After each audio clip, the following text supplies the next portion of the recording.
Mate, that looks a lovely backdrop. Wow. Between that and your Oh, garage, mate, sheesh, you got some setup going on. oh, this is only green screen, mate. I'm actually against a brick wall. I've literally got like a tiny little office that I'm in. It's about, I don't know what it is, 8 feet by 6 feet, if that. So I mean it's tiny that Listen, I'm man, in.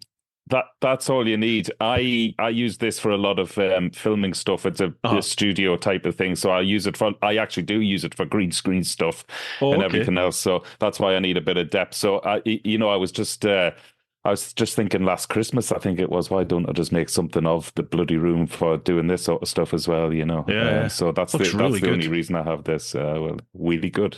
Yeah, that's the Really first one. good. Didn't even mean that. Hey. Hey, it's great to see you, Bruce. It really is. Andrew, Are you recording yet? No, you're not recording. yeah, I had it as soon as I start recording. But whenever, I mean, we can be going now if you want. It's up to you, whatever you Absolutely. want. Let's crack on. Let's crack on, mate. Yeah. Right, lovely, folks. Dave Perry, Wheelie Good TV. He's back. How you doing? Great to see you again, Bruce. Absolutely brilliant. Do you know what, as well? I think the last time we chatted, was it on Peaky Bike as Yeah, it would be. Yeah, uh, yeah. And I remember the Wi-Fi I had was so dreadful, I had to leave halfway through. that's So right. since then, I'm now on that new Elon Musk Wi-Fi. Oh So, yeah. and so far, so Very I good. got you Very there. good. Got you there. No, so far so good. It hasn't froze or dropped out once. So, and if it doesn't work for an important bit of a chat like this, I'll sue him. I'll bring him down. I'll lose his billions. Yeah, Elon. Get your Yeah, yeah, yeah, priorities straight. yeah, Got brew yeah. time to do here. Exactly.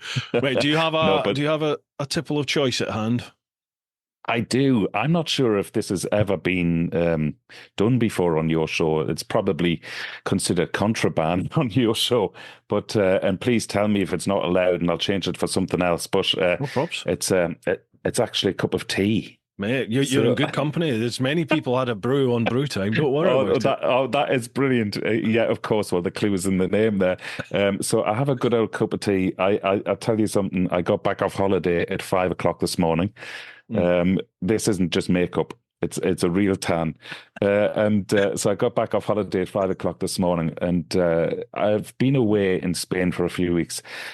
And the thing I miss most, especially when you live in Ireland, is a grand old cup of tea. Everyone So I says was that. so Yeah. looking forward to getting back to a good cup of tea. And I mean, it's one of my five a day now, a good cup of tea, you know, and I haven't had Yeah. a decent cup of tea in the whole holiday. So, so It that's must why be I'm the having a cup water of or tea now. something over there as well, because I know Uh, people that take tea bags with them. They literally take tea bags with them, and the tea doesn't yeah, taste the same. It's weird when it's over there. it's Don't know. definitely not the same. When I met my Irish wife, and we went off on our first holiday, she took tea bags with her. She took Yeah, Irish sausages and she took bet she Tayto did. crisps. Yeah. Sorry.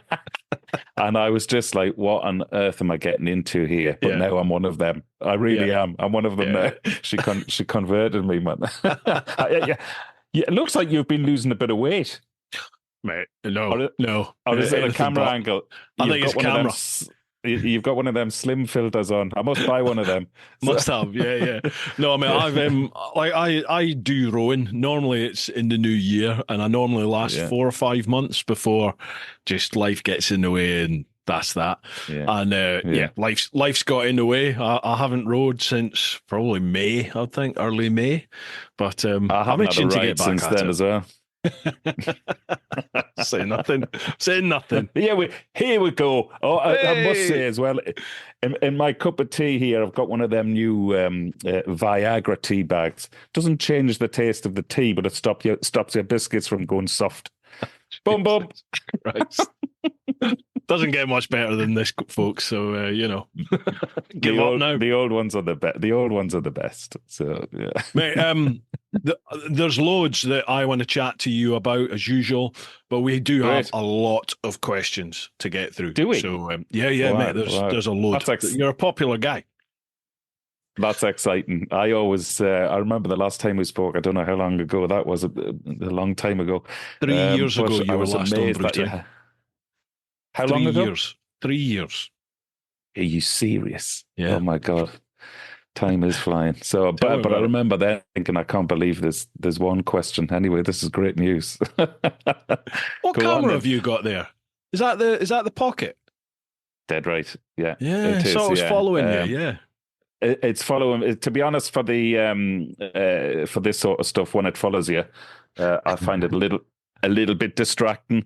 Certainly when I'm, well, not for me, but when I'm watching other people with one as well, I think it's a little bit distracting. But it does come in handy. I've done a couple of things of late where I've been sort of demoing gear, and Yeah. I've went to the desk over there to pick up the bit of gear, and it's like the And it camera's followed follows. me with. Yeah, yeah. Yeah. So yeah, it's really good. It does give it a bit of depth of field as well. Yeah. It's So really good, isn't it? yeah. No, I really do like it, and a very affordable bit of kit. Yeah, I held It's off. great. I've just bought one about a week ago, 2 weeks ago. I've had the Oh, two brilliant! for, well, since it came out. So that's about a Yeah, year, I suppose. And I held yeah, off getting the three and thought, is it going to be that much better? And I was just, and yeah, I don't know what it was. I was just looking at your footage and other people's. I was looking at the footage and thinking, that just yeah. looks like the depth of field in particular. I couldn't get Absolutely. that with the two. And not to No. the same degree anyway. And Yeah, yeah, I went for it. I bought it, and I love it. I love it. Great bit of yeah. kit. To be honest, Bruce, what I do now on all my vlogs as well, I do all of my pieces to camera, top and tail with the Osmo Pocket 3, Yeah, because I got the one which comes with the microphone, so yeah, there's no receiver. It just same. the receiver's built into the camera. You got the Yeah, same, yes. yeah. So that is just so easy. Switch it on, and you're going.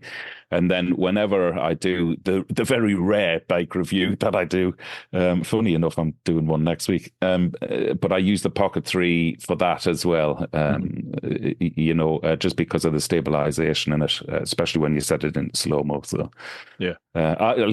as we all know, there's new stuff coming out, bigger and better, and I know. Yeah.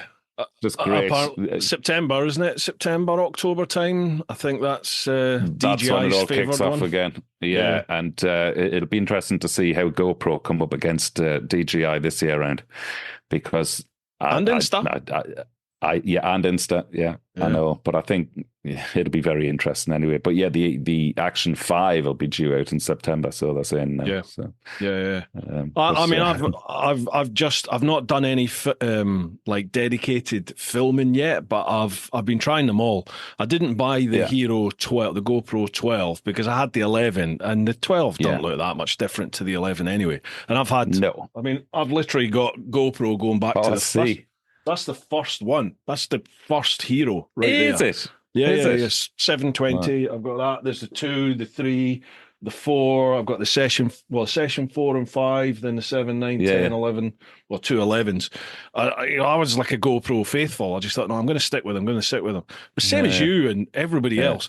Lost so much footage I to know. corrupt files and no audio.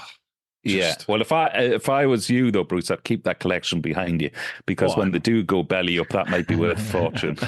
I'm going to keep it just because for me it's a nice little timeline really of Yeah, of course when it I is. started Yeah, using it all. But absolutely. I'm an Insta man now. I've got to say I've got the Right. I've seen your uh, stuff with Insta. Yeah. yeah, that's the Great. Ace Pro. They sent me a couple of Ace Pros and some kit to try out. And to be honest, I kind of thought, I'm not going to like this. I had it in my head. I'm not going to like Yeah. this GoPro. GoPro's going to be the better one. And Yeah. initially, I thought the field of vision wasn't as good as GoPro, and it's not quite. It's a little bit like the DJIs. It's a little bit narrower in the Yeah. vertical depth of field. And I think it's the same as GoPro width-wise, but it's just a little bit narrow in the vertical depth of field. And I just wasn't sure about it. But I did that trip to America with it, and it was, and it has been to this day, it's been faultless in terms of crashes. I've had a few issues with the audio, but that's because rain. Basically, when it's rained, the water's managed to get in. But I got that moldable putty stuff now, so I just mold that round everything, and so far, Brilliant. now I've started Brilliant. using that. It's been spot on. I bought the Action 4 as well. I saw Right. your vid on the Action 4 and Andy's, and I think Yeah. even Lamb Chop. Lamb Chop's got sent a load of kit by DJI. So he started Nice. using their stuff. So I bought the Right. Action 4 and tried it. But I got to admit, I don't like it. It feels it's What? I know the picture quality is good. You know, it's Yeah, every bit as good as the other two. But for me, it yeah. was the little audio adapter at the side. You know that you plug your lav in. I The bought lav in, yeah. three. Yeah, the one I had was really it wiggled around a load. So once the mic was plugged in and I started riding, when you got the speed up, above 40 odd mile an hour, all I got was clicking all the time. Where obviously the adapter's moving. So I Oh, bought that's not another good. two on Amazon, Yeah, and they're DJI adapters, exactly the same stock ones, OEM ones, yeah. and they're all exactly the same. They all wiggle about in the camera. That's really strange. Now, what I've done, and you just mentioned it before there, I got that moldable putty as well, Yeah, to put around that adapter. Obviously, you don't need that adapter if you're using the DJI wireless mic too. wireless. Yeah, So I was doing that for a while, and then because of the nature of what I do for a living and all that sort of stuff, people were asking me how that mic worked, and they mm, all wanted to, not everybody, a lot of people wanted to get into that system, and it became very apparent that the stuff I was using was out of the price league of a lot of people. yeah, yeah, So I sort of wound it back a bit. And I went back to just the DJI lav mic, I think, which is yeah, very affordable. It's something like 60 quid. So I bought that and the adapter just so people could relate to the equipment I was using if they wanted to go out and started, to experiment with that. So, yeah. but I've never had that problem. But what I did do is I put that moldable stuff you're talking about around. So it's now a Mm. fixed thing, that adapter on the side of the camera. But I've never had any problems like that. Maybe that's giving Um, it like extra rigidity, possibly. You know, that's what I'm thinking. Yeah, it yeah, might be worth a shot. But yeah. I absolutely love the cameras, and I've reached out to DJI so many times, because I know I'm responsible for selling well over 150 cameras because Jeez. I've had the feedback from people who've watched Mm, my videos and mm, who've told me that they've gone out and bought on the strength of it. And I've sent DJI all these figures and, yeah, just looking for some sort of affiliate link to offer to the yeah, yeah. subscribers. Hmm. And then a small kickback for myself, I wouldn't mind either, Mm. Yeah, yeah, yeah. and I haven't even had a reply from them. But listen, it would be very shallow of me if I stopped promoting their products just because of that, because E- they do make Exactly. incredible products. Yeah, yeah, So, yeah.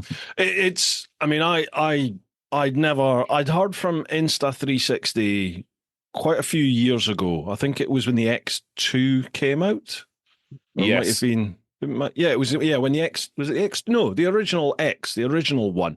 They got in yeah, touch, and I'd already bought it. I'd already bought it when it came out. So flashy new thing. Went and bought it, and yeah. they, even though I'd bought it, they were like trying to tell me, right, can you do a vid on this, and giving me deadline. And I was like, hang on a minute, like Yeah, I've yeah, bought this with my own money because I want the freedom to create the content I want to create. yeah, So thanks very yeah. much, but no, you're all right. Well, obviously never heard from them again. So it was like, oh well, I've burnt that bridge. Never mind.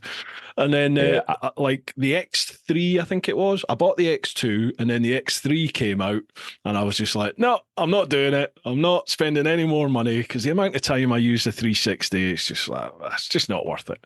Well, yeah. Obviously, what happens? Insta get in touch and sent me two of those Ace Pros. I used them, and I really like them. And yeah, then I was just like, well, 360's handy sometimes, isn't it, to get the little angles that you can get? And I was just like, yeah. oh, Very okay. handy. Yeah, Yeah, so I very went and bought handy. the X3, and the next thing, literally about a week after I bought the X3, I get a message from Insta360 going, "We've seen your vids. We love the vids that you're doing on the Ace Pro. What about the X3? Can we send you that?" And I was like, "I've already bought it. I've got it." But then they Oh tried the same no. thing. It's like, "Well, could you do a vid on this and that?" And I was like, "No, I've bought it. Yeah. I'll do my own content. Cheers, thank you." Yeah, well, I wouldn't say I fell out with them, but they stopped sending. They did send me an X3, and I Mhm. made a review about it again, like you. They wanted it done within a certain time frame. I was away Yeah, on holiday. I'm not yeah. always on holiday, by the way. I was away on holiday, so they were going to have to wait for that. And in fact, I shot a lot of the footage whilst I was on holiday. And I found a few points which obviously I mentioned, and then as I kept on using the camera for months afterwards, well, I still use it to this day. It's an incredible camera, but it does have its limitations. The bit rate, for instance, so it falls apart when you try and electronically zoom in and whatever, because the bit rate just isn't there. And I tackled the design or the development team because they put me in a WhatsApp group with them just to give instant feedback, and I tackled them on it. And the figures they were giving me didn't match up. And they didn't know my background, maybe. So anyway, I mentioned this in a video. Maybe it was a foolish thing to do because all contact was lost after that. So they didn't like me basically calling them out on it.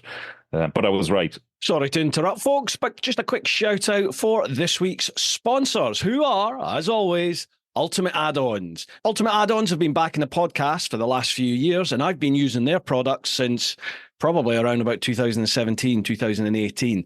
They specialise in phone holders, so both the mounts that attach to your bike and the protective cases that your phone goes in. Now, these cases are shockproof, they're dustproof, they're the perfect things to put your phone in whilst you're on the bike, and even if you do have a mishap, your phone is nicely protected inside that case. You can still use the phone, you can still use the touchscreen, you can even still use the cameras. They do a wide selection of mounts. I use the ratchet strap, which is actually in their cycle section, but you can pick any one you like for your particular bike or a generic one. It's up to you. Ultimate Add-ons are also doing a number of other accessories, things like action camera mounts. They're also now doing heated grips. They do things like a balaclava, USB, USB-C, power adapters, lots of different things. Head to their website, check out the products, and if you use the code TeapotOne with the number 10, TeapotOne10, then you will get 10% off. A massive thanks to Ultimate Add-ons for all your support.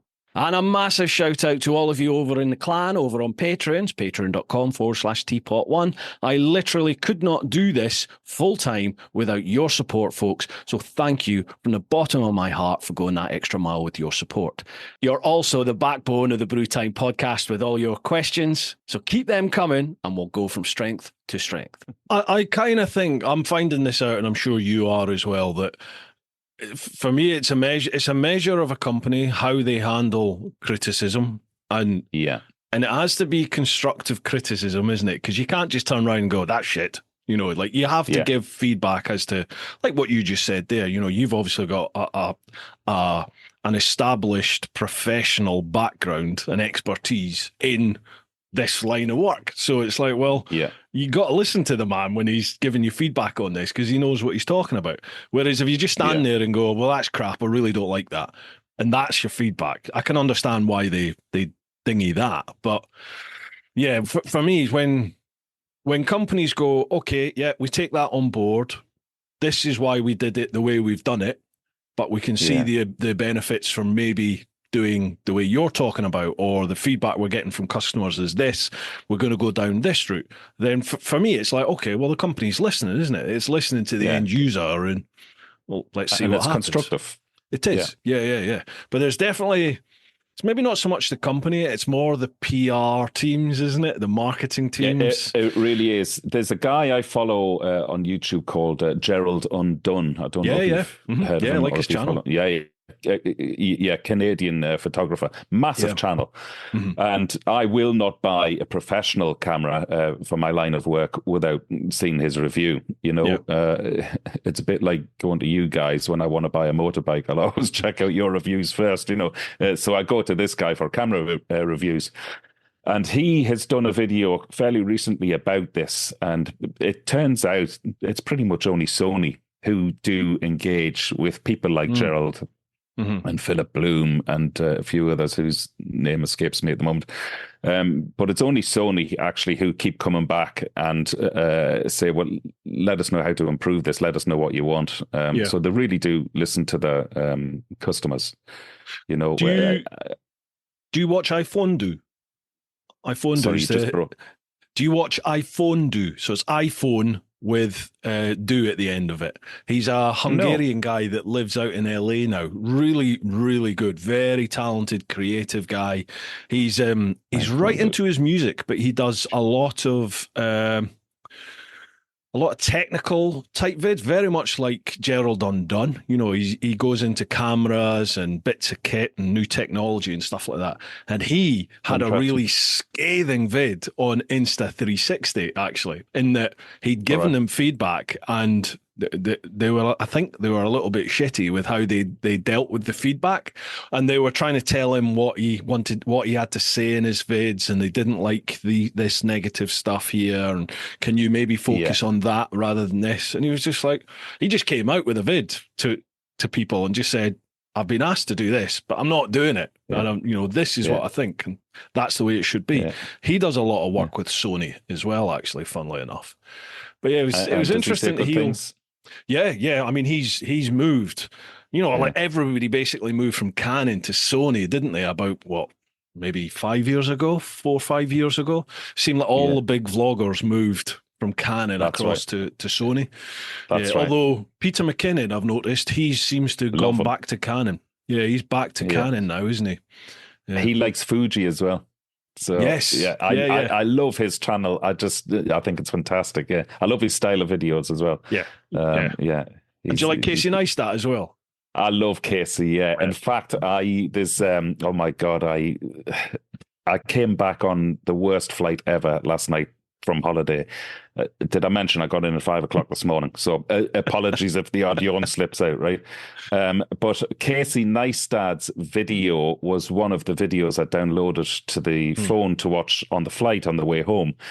But I had an absolute real terror of a flight last night. It was the absolute Ryan scare flight last night. Really? So the flight was So I haven't seen the Casey Neistat video. Is do you know Stephen Bartlett from the Dragon's Den?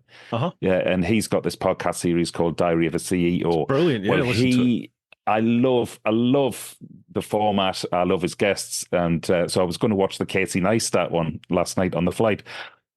But the flight was delayed for 3 hours, first of all, because of turbulence on the previous couple of flights in and out, which doesn't sit well with me because I've turned into a really terrible flyer since COVID. I don't know what it is, but it's really affecting me, And so this was making me very anxious. So we didn't take off until midnight last night, and we're all getting sat comfortably on the plane. And then the pilot says those immortal words. He said, "Ladies and gentlemen, we are going to experience some light turbulence on the way home." Oh God, just don't even mention the word turbulence. So we're in the sky for an hour, right? And I'm thinking, this is great. I'm going to turn on the podcast now. Oh no! It was like being in a feature film, right? Everybody sort of screaming and looking around. What's the first thing you do when you see or when you experience turbulence like that? Everybody looks at the air hostesses. These two air hostesses, God bless them, looked like they'd just come out of training college from Ryanair, right? Oh no! And they were looking at each other and didn't know what to do. So me, I was thinking, oh Jesus, I'm in a bad way here, right? So we're all strapped in, the airplane's all over the fucking sky. Like, I'm sure I went weightless at one point out of the seat, And the Osmo Pocket 3 is great when you're describing that because it follows you up and down. You see that? It does, doesn't it? So anyway, I don't mind admitting I'm terrified. Okay, and then there's a commotion going on. I was in row number 4. There's a commotion going on halfway down the plane, and then one of the young air hostesses goes on the phone, the PA, and she asks if there's anybody with medical experience on board, if there's a doctor on board, and it was a pinch yourself moment, and I was thinking, are we ever going to get out of this? And I look around, not a single person puts their hand up.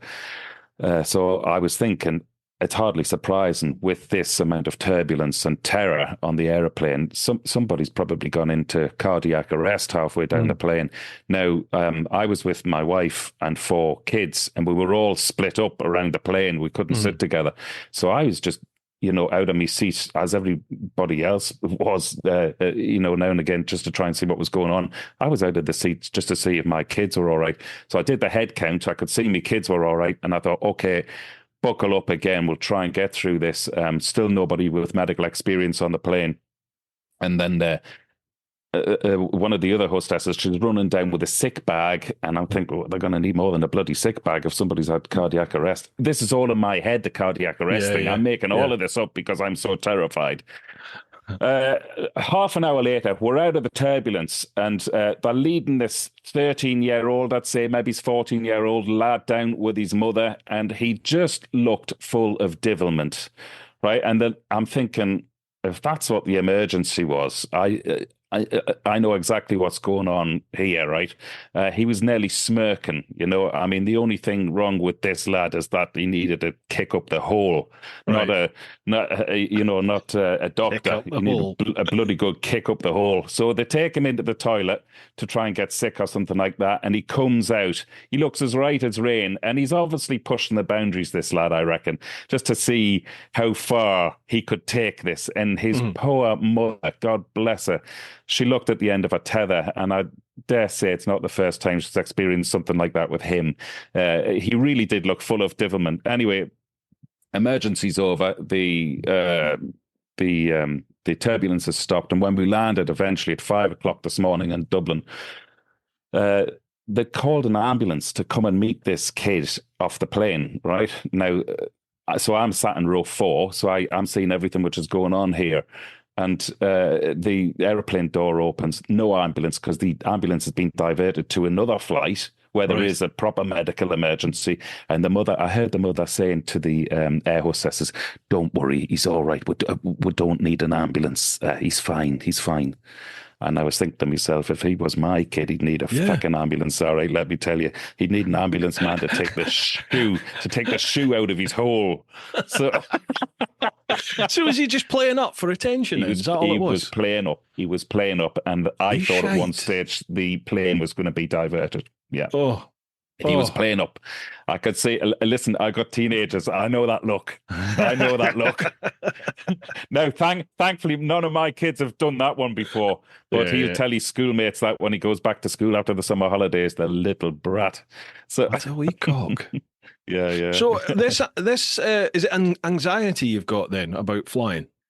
I don't know what it is. It happened over COVID. I used to fly. This is the thing. So I haven't been to see anybody about this yet. I've often thought, is it because I know too much about it? I held a PPL in England for 7 years, many years ago. I couldn't afford to keep it, which is why I gave it up. But then I went off and flew all sorts of weird and wonderful contraptions. And lately, up until about 10 years ago, I was flying in something called a paramotor, wing above me head, engine on my back. I used to mess about. And great crack, great fun. Had some terrible, terrible scares. And I vowed never to go flying again. There was one time I came out the sky so hard, I was unconscious. And when somebody found me, I was literally 3 meters away from a lake. It would have been curtains if I'd landed in the lake. So, and I think it's stemmed from that, really. I don't know, but it's affecting my work because any sort of long haul trips now, I'm really having to think hard about it. In fact, here's another one. I'm doing Route 66, as you probably know, in September. Can I ask you about that?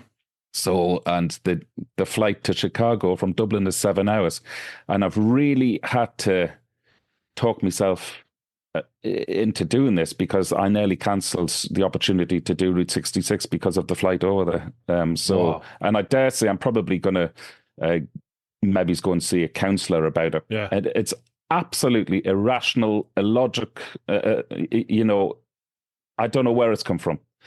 And it's ridiculous when I think about it. So I can't even believe I'm talking about it. So well, I mean, a lot of people have it, Paul. You and me. I know. A lot of people have it, and I think a lot of it's either the airlines or airports. They have things in place now, don't they, to help people deal They do. with anxiety around flying. I don't know what they Yeah. are, but they do have Yeah. things in place. I don't know what it Yeah. is. When I went over on holiday with the family, they're all aware of it, of course, and they just keep me talking, and it's fine. It's just if I'm by myself, especially, it's bad, So I don't know. I will tackle it. I'll get over it, and it'll be grand. I mean, Yeah. a couple of years ago, I'd just get pissed, and then everything would be fine. But I'm not going to do that with my family. I literally, I sit down in a plane, and the second, like, I know that the door's shut, I'm not going to have to move anymore for, people sitting beside me or whatever. Then that's it. I'm just gone. I'm asleep, and that's it. Fine, no problem at all. There was a woman 2 seats away from me last night doing the same thing as we were literally out of our seats with the turbulence and bouncing around and screams and everything. This woman just slept all the way through it. She hadn't a clue what had gone on. So these things, I'd love to. These things, the AirPods, especially the noise cancelling ones. These are like one of the best inventions ever. Fantastic, isn't it? You don't hear kids crying, you don't hear people talking, nothing. Just put noise cancelling on. Both. I put a podcast in, fast asleep. Normally my own. I'll just listen and I put myself to sleep. Job done. Comatose. When you watch a lot of these podcasts and the guest is asked, what do you think the best invention is over the last 10 years? Nearly everybody would say an iPhone, wouldn't it? Yeah. To me, it's these. It's these. It really is. So I'm on the ferry an awful lot over and back to England with work and whatever else. And just to block out the noise of the kids, the noise of, not on the Apple phones, the Android phones, that horrible ringtone when people get a message.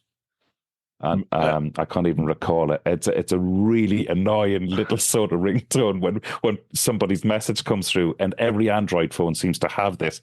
And honest to God, it's like somebody sticking a knife in me back every time I hear one of these ringtones. So when I've got my AirPod, you probably sleep all the way through that as well, do you? I mean, I don't understand why anyone has like a ringtone, an audible noise on the phone anymore. I just put it on silent and vibrate, and that's it. And it's like, why would you have a ringtone going out?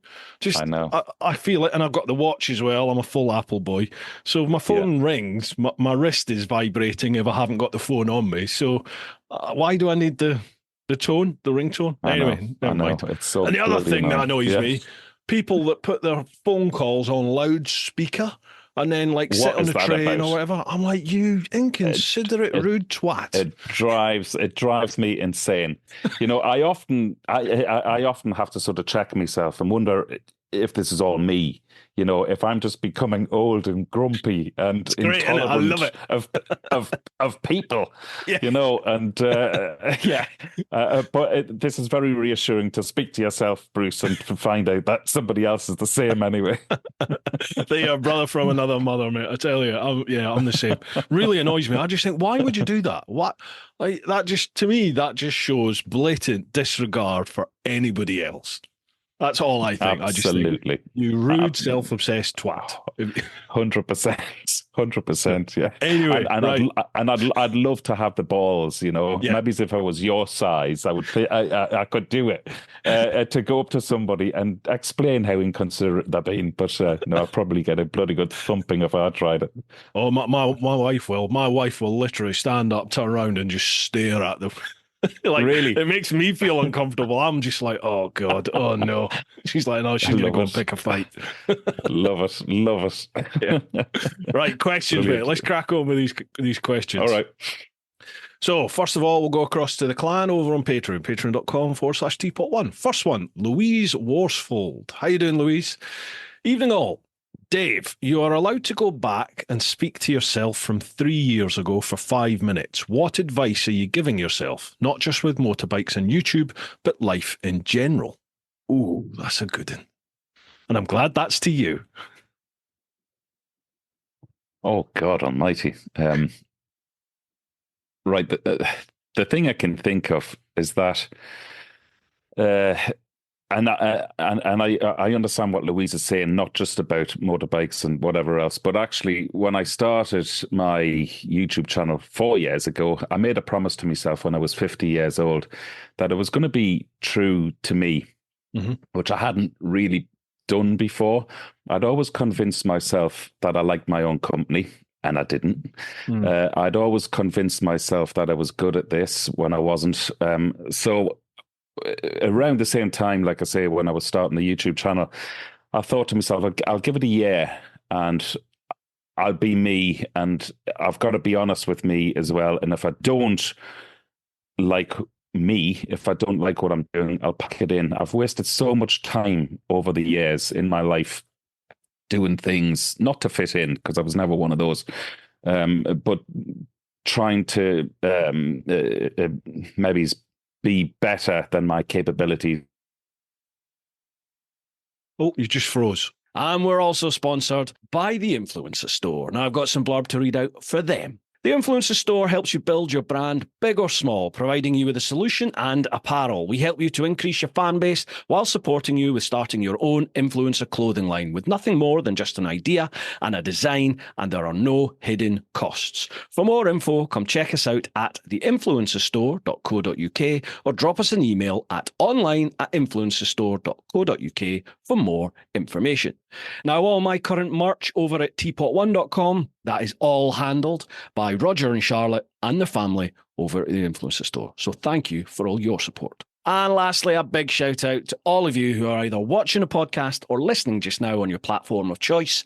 If you can share with your mates, tell people about the podcast and help spread the word, that really does help. And if you're listening on things like Apple Podcasts or Spotify, if you can follow and leave a review or rating, 5-star is preferable, of course, then that would be absolutely fan-dabby-dosy. All right, folks, let's get back to the podcast. Oh, you're back. You're back. Elon, move that. I don't believe that satellite. Oh, God. I was nearly contacting Elon's solicitor there. Did you lose any of the audio, or could you still hear me? No, the audio went for a little bit as well. So we'd got to, you're giving it a year. You're going to be true to yourself. Yeah. Boom. So back to Louise's question really is, the only advice I would have given myself, I think that was the question, wasn't it? Rather than change the advice. Yeah. I wish I'd been true to myself a lot earlier on, basically. Oh, right, okay. And I would have saved wasting a lot of time doing shit that I really wasn't good at. Right. So why do you think you weren't true to yourself then? Were you trying to portray an image of yourself that you wanted people to see, or was it something that you thought people wanted that from you?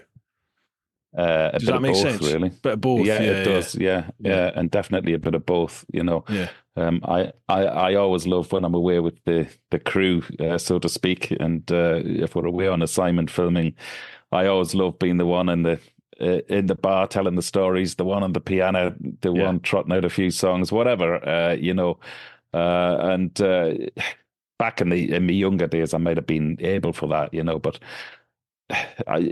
Time moves on. I should really move on sometimes, I think, with different scenarios. I don't know, maybe I'm just holding on to things like a typical old fart tries to do, you know. But I'm just trying to think of the presenting thing on YouTube, you know. When I made my first half dozen videos, it was I couldn't watch myself, I couldn't listen to myself, because I was trying to present. I wasn't being true to anybody watching me, and I wasn't being true to myself, because it wasn't me. Yeah. They all went in the bin, and I nearly packed in the whole YouTube blog before I even started it, really. And it was only when my wife said, why are you trying to be a presenter? Why are you trying to be Clarkson? Stop it, you're not.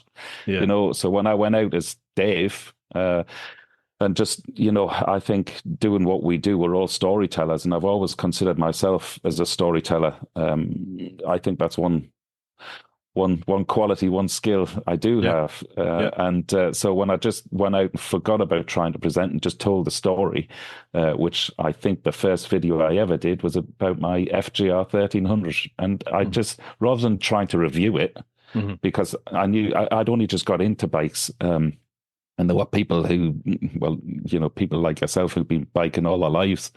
You're not going to watch some 50-year-old lad who's just set up a YouTube channel with his first motorbike again in 30 years, trying to tell everybody else about this bike.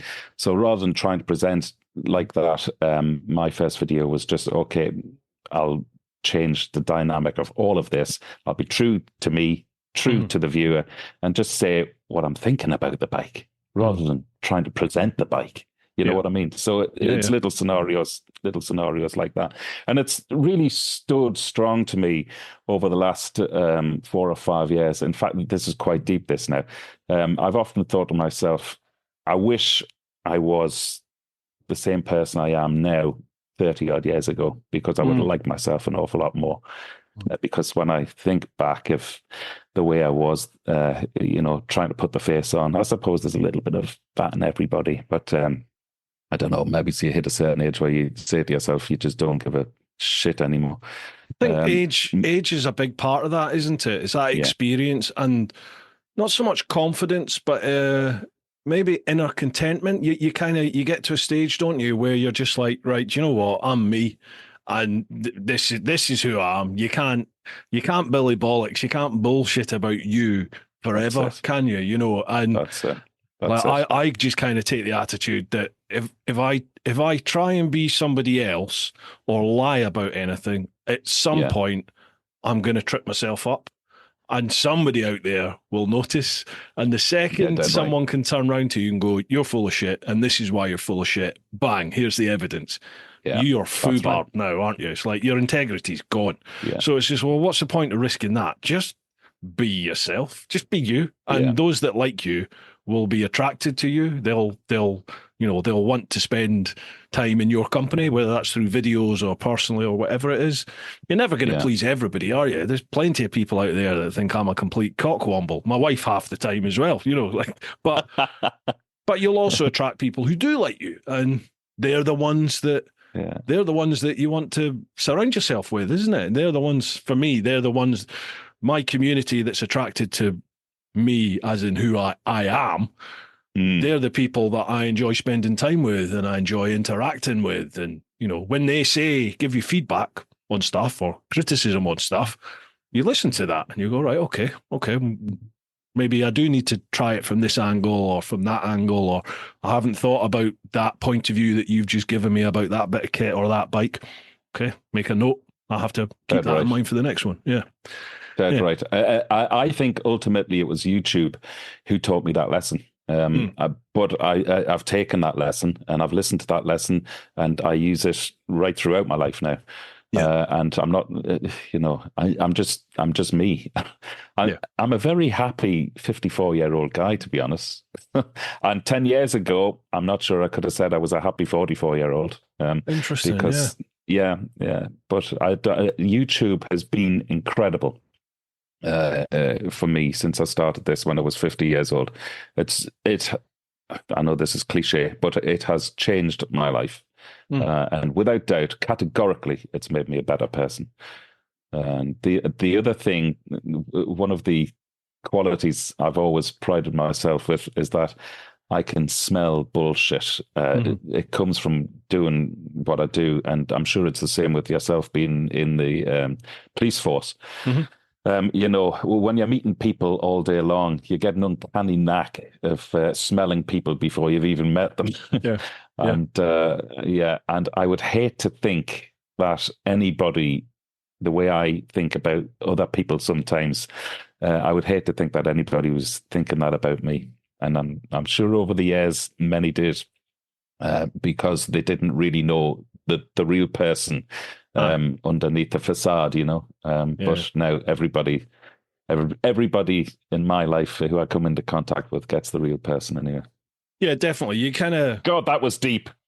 But it is though, and YouTube and social media, it is a huge part of just about everybody's life now. There's almost everybody out there is on social media of some form, whether that's Facebook, Instagram, TikTok, I mean YouTube, whatever it is that there's countless other things out there. I can't keep track of everything anymore. But there's no hiding anymore, is there? If you put yourself out there, like especially in video format, it's out there, and as soon as you hit publish, that's it. It's out there. It's in the public domain. No hiding. It's out there forevermore, isn't it? And what's more, people can do what they like with that. You've lost the control with it. It's gone. It's out there, and you take that risk because, I think there is a little bit of.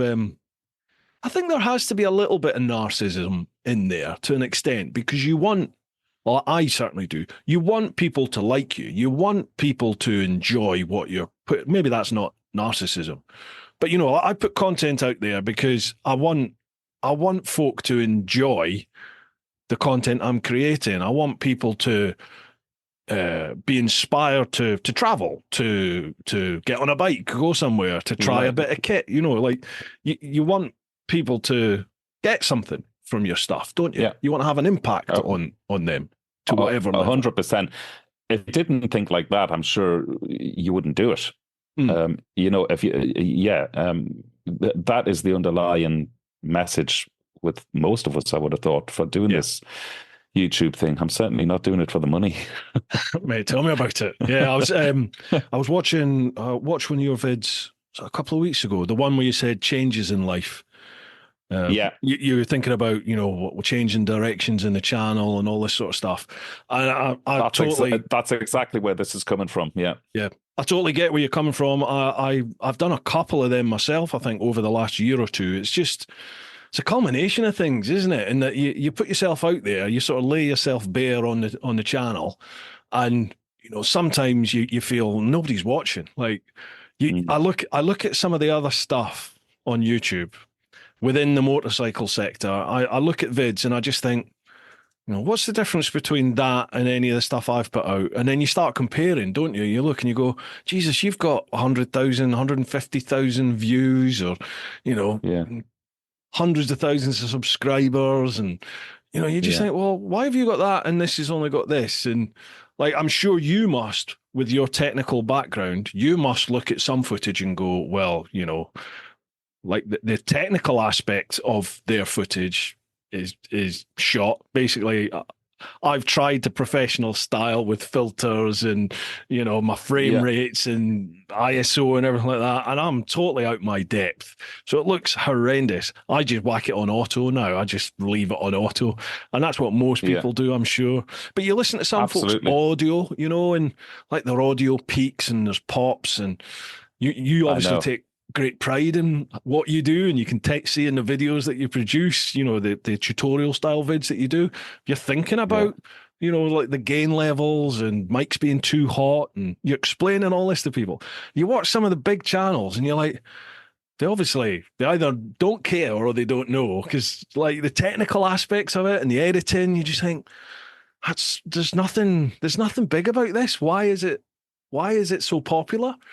And then it makes you think, well, maybe I'm wrong. Maybe it's me. Maybe they just don't like me, don't they? So it's really introspective, isn't it? It really makes you look at yourself. It really is, because you do question everything, and you're dead right. Now, I had to get over that production level sort of thing with other people going out, like you say, and crap audio and everything. When you see some of these garage videos and the cameras on the other side of the garage, and I do using the inbuilt mic. It's just, I can't watch some of the stuff that I turn on, but it comes down to one thing, Bruce, and I'm sure you'll agree: content is king. Seems to be. If somebody's explaining a really intricate part of how to find something on a motorbike in the garage, you'll do your best to try and listen through the shite audio to hear that. And, so ultimately that's what it comes down to. And that's why I'm constantly trying to pare down I don't think I'd love to find the secret to keep production level, to keep that quality, but pare down the amount of kit I take out on the road with me, especially if I go away on one of these mini tours that I do. Now, as a rule, I don't take the drone out anymore unless I'm going away for a few days on a mini tour, or unless I'm going to see something really scenic. In fact, I've got a video going out next. No, I don't. Sorry, that's already been out. Forgive me. But what I'm saying is, very rarely I'll take the drone now, unless it's a tour where I think it's going to really benefit from that production quality. But when you see some videos, I just have to get over it now. And at the end of the day, listen, if it's working for them, who am I to say anybody's doing anything wrong? Exactly. They're not. Like Andy, TMF, in fact, it's me who's doing it wrong. 100%. So, I'm exactly the same, mate. I am exactly the same. I used to spend, Jesus, I mean, in editing, I used to spend minimum 5 days, and they were like 15 to 18-hour days editing constantly, and I was trying to get the transitions to be almost not seamless, but things like if it was jumping, if I was doing a piece to camera like this, and say I jumped from one angle to the next, I'm trying to line up the level where the eye level is on each shot, because apparently that subconsciously to the viewer, when they look, it makes it easier for them to deal with, because they're already like, at the moment I'm looking straight into your eyes, so if I change the camera angle, you want to be looking straight into your eye. I don't want to have to adjust my vision to look in your eyes again, all little things like that. And then you try and do go on. No. Well, the key to that, because I see this used quite a bit. In fact, Adam Reeman, the Australian guy, his production levels, through the roof. It's incredible. But Mortology, that's it, isn't it? Yeah, Mortology is the channel. Yeah, incredible channel, and I just love everything he does. But there's one. This sounds terrible, but it's only because I've been trained in this for the last 35 years. I've been a cameraman. This is what I mean about the things you'll notice. Yeah. Yeah. So, and he uses that multi-camera thing when he's sitting down at the end of the day with the bike behind him and he's having a cup of tea or something. And he cuts from looking over there to looking up there. And it's a great little technique. But the one thing he doesn't know how to do, listen to me telling Adam Reeman he doesn't know how to do something, is to change the size of the shot. So if the shot he had looking up there was on a tight shot, and the shot he had looking down there was on a wide shot, it makes the editing absolutely seamless. And it flows beautifully. But when you cut from two different size shots, it's what's called a jump cut, and it just jars. So even when I'm watching Adam Reeman's videos, which I would consider some of the best out there on YouTube, something still jars with me, So I'm never going to be happy. So what were you saying about Andy there? Oh yeah, and Andy has always, as long as I've known Andy, like face to face, we've sort of known each other since about 2018, I think, the first time we sort of met up. And he's always not laughed, but he was just like, I literally he used to take a camera out and his phone, and I think he's gone back to that now. But he says, I just do that. And he said, I have the most basic knowledge going of editing and sound. And his channel's got 260,000 views. And he says, if I spend 5 or 6 hours on an edit, well, that's quite a long time. And I was like pulling, brilliant. All my hair's gone, obviously, but I was going nuts because I'm like, I'm not my fucking pan in here. And I'm trying to think of all these, like what you should do as an editor and all this, I'm doing all that, and I'm taking loads of cameras out away with me, and I was getting a handful of views, and he's just like, just make it simple, keep it simple. Andy's got the right idea. In fact, I'm putting together a series of talks, which I'm going to be going out on the road with next year into colleges and shows, festivals, and that sort of thing. And it's a series of talks on how to manage your workflow. So everything from how to frame a shot, because the whole world is shooting content now, really, on their phones, but nobody's been trained how to do it. So things which you or Andy or myself might take for granted because we've been at it for a while, a lot of people just don't know the fundamental basics. And you can see this happening a lot on YouTube. So that sort of got me thinking, only because people would sort of contact me saying, do you do like courses, or is there any chance I could pay and come to see and spend a couple of days with you and that sort of thing. So that got me thinking, maybe I should just put a few talks together. So that's hopefully one of the plan. Well, it is a plan for next year. That is going to happen because it's underway at the moment. Awesome. So just talking about literally the basics, from how to frame a shot to editing workflow, how to make those little cuts seamless, like what I was talking about. I mean, one of the other things, I don't know if you've noticed this. I hope you have, and I hope you don't do it. I'm just thinking that as I'm saying, is when you're jumping from shot to shot and you're just using the audio from shot to shot. Because we ride motorbikes, there's a big, clicks and all the clicks. It's the click. It's the fecking click, Bruce. Yeah. So you know exactly what I'm talking about. Oh yeah, you've got to overlap it or crossfade it or do something, haven't you? Yeah. Nobody does it. So nobody does it. And it takes 2 seconds to do it in the edit. And it just makes it so much more watchable. I don't know why people just don't Google how to do it, because whatever editing platform you're doing. 2 seconds to do. Hang on, what are you doing then? Because when all these little final bits of the edit, it's probably a day for me to blur speed, to do all the audio transition, like crossfades, all that sort of stuff, the bleeds in with the audio.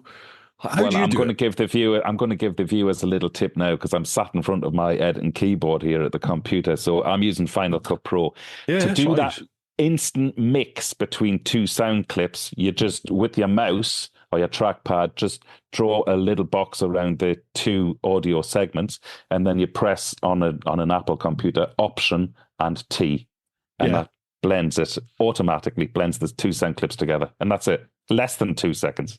But is that not like does it not just adding a crossfade onto it? Yes, a crossfade only to the audio. So have you? The visuals is something else, but it stops the click. Yeah, I mean, I do all that manually. I basically. Have you gone? I'm here. Elon Musk, you're in trouble. I can see you and hear you fine. Can you not see and hear me? All right. Yeah. Or maybe it's your Wi-Fi. I feel better. It is. I've just had a message come up saying mine's unstable. Sorry about that. Brilliant.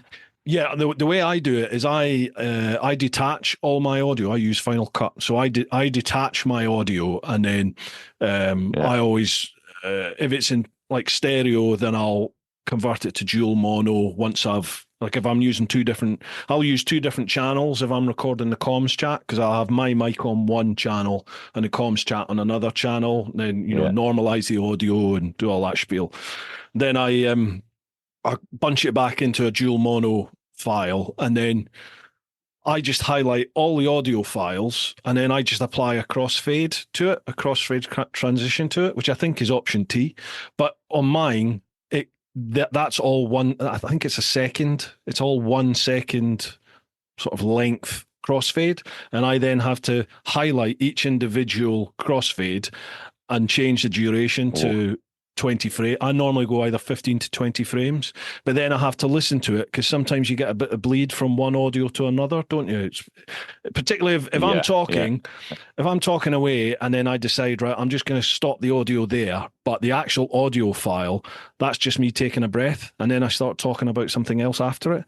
Well, when you cut the audio file and you apply the transitions, sometimes, that's right, 5 or 6 frames of the next bit come in, so I have to listen to it, because that really hacks me off if I can hear the audio transit, the contamination. Likewise.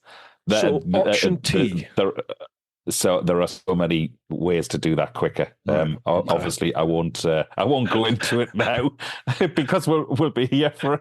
It'll be on your course. The whole exactly. If the whole podcast was about how to crossfade audio, I'll tell you what, there'll be people out there that'll be really interested. I know. I get asked all the time if I do tutorial vids on editing, but I thought about doing a course and all sorts, but I just haven't got the bloody time. It's just, I can hardly edit a this is video. it, and this is why I'm actually going to go out to places and do this and stand in front of a class and teach people how to do this, because to make the videos, I don't have the time as well. And obviously, now I've thought about this, about doing a video online course, and it's just impossible to monetize that.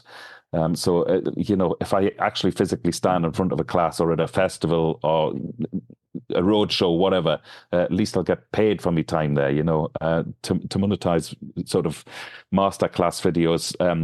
It's impossible. This is actually, I wouldn't say a victim of my own success here, but this was a problem last year. I did a few masterclass videos about the new technology like the Osmo Action 4s, the mics, the wireless mics, all that sort of stuff. And whilst I don't mind answering a few questions, it became a bit too much, to be honest. Yeah, you get inundated, and I had to draw a line. So now I say that all of that information, if you want to tap into me for the 35 years of camera expertise, if you like, I'll give that to the Patreons. Of the channel, good idea. And they can tap into me anytime they want for anything they want like that, and I've no problem at all. But recently I had somebody who sort of contacted me on a Sunday, and I sent him the message back and did the quick fix on an email, and then he wanted to know this and wanted to know that. On a Sunday, a day off, I was there for a few hours responding to him and trying to find what he was looking for and all that sort of stuff. And he didn't so much buy me a coffee at the end of it, And actually, I think I might have mentioned that in that video you spoke about, which you watched. Yeah. It's just trying to manage it all without seeming you want to piss people off. It's weird, isn't it? I mean, that's probably one of the criticisms that hurts the most, is when people just turn around and they accuse you just doing it for the money, and you're sellout just because you might recommend something, or you might do a sponsored ad, or you might mention a company that sent you some, like I just did with Insta, you've done with DJI. You'll get people just turning around and go, "Oh, you're a sellout," blah blah blah blah, and you're just like, "Oh, God, really?" Really? If you wanted to sell out, there's a lot of ways of making money on YouTube, isn't there? But exactly. But you just can't win. If you wanted to sell out, I'd be setting up an OnlyFans, not a YouTube channel. So, no, I'll not ask what would be on your OnlyFans. Oh, I've got some great ideas. Now that I've got Elon Musk's Wi-Fi, I can set up an OnlyFans. I can download that. I don't even know the bloody names of them. That's how old I am. Of course you don't. Of course you don't. Yeah. Right, exactly, here we've been an hour and we've answered half of one question. Oh Christ! Okay. Right, Louise has got a second question. It was the same the last time, I think, wasn't it? I think it was. Yeah. Louise has got a second question. Question for you both. What one thing that you have said you're going to do but haven't done do you regret not having done the most? Okay. You go first. Well, I keep saying this. I don't like to have regrets, because whatever decision I've made in life has sent me down a course to get me where I currently am. And I just kind of think, I kind of think what's meant for you won't go by you. You know what I mean? It's like, eventually what's meant for you in life is going to come your way. As long as you keep being true to yourself, you'll get what is coming your way. Whether that's good or bad, it's coming. There's no hiding from it. There's no getting away from it. So, do I regret? Yeah, I like that. What thing have you said you're going to but haven't done yet? Do you regret having not done the most? Well, if I say I'm going to do something and I've not done it yet, that's not me saying it's never going to happen. That's just, it's going to happen, but now's not the time. Like the one that I mention all the time on here is, I've said I'm going to cycle around the UK. I'm going to cycle around the UK. I'm not in a position financially. I'm not in a position in the home life at the moment where I can just foxtrot Oscar for what will probably be 4 to 6 months realistically for me to get my fat ass around the UK. So Yeah. it's just not feasible at the moment, but it will fucking happen. It's going to happen. And I kind of think that about most things, like the original route I was going to do for the round the world trip. Yes, I have been around the world. Again, there's those places that I've not been to. Well, in my mind, I'm going to go back. I'm going to do that. I'm going to go to India. I'm going to get to Ushuaia. I'm going to get to Dead Horse. I'm going to do them at some point. It's just not feasible at the moment. So I don't really have regrets. What about yourself? Good answer. Good answer. Right.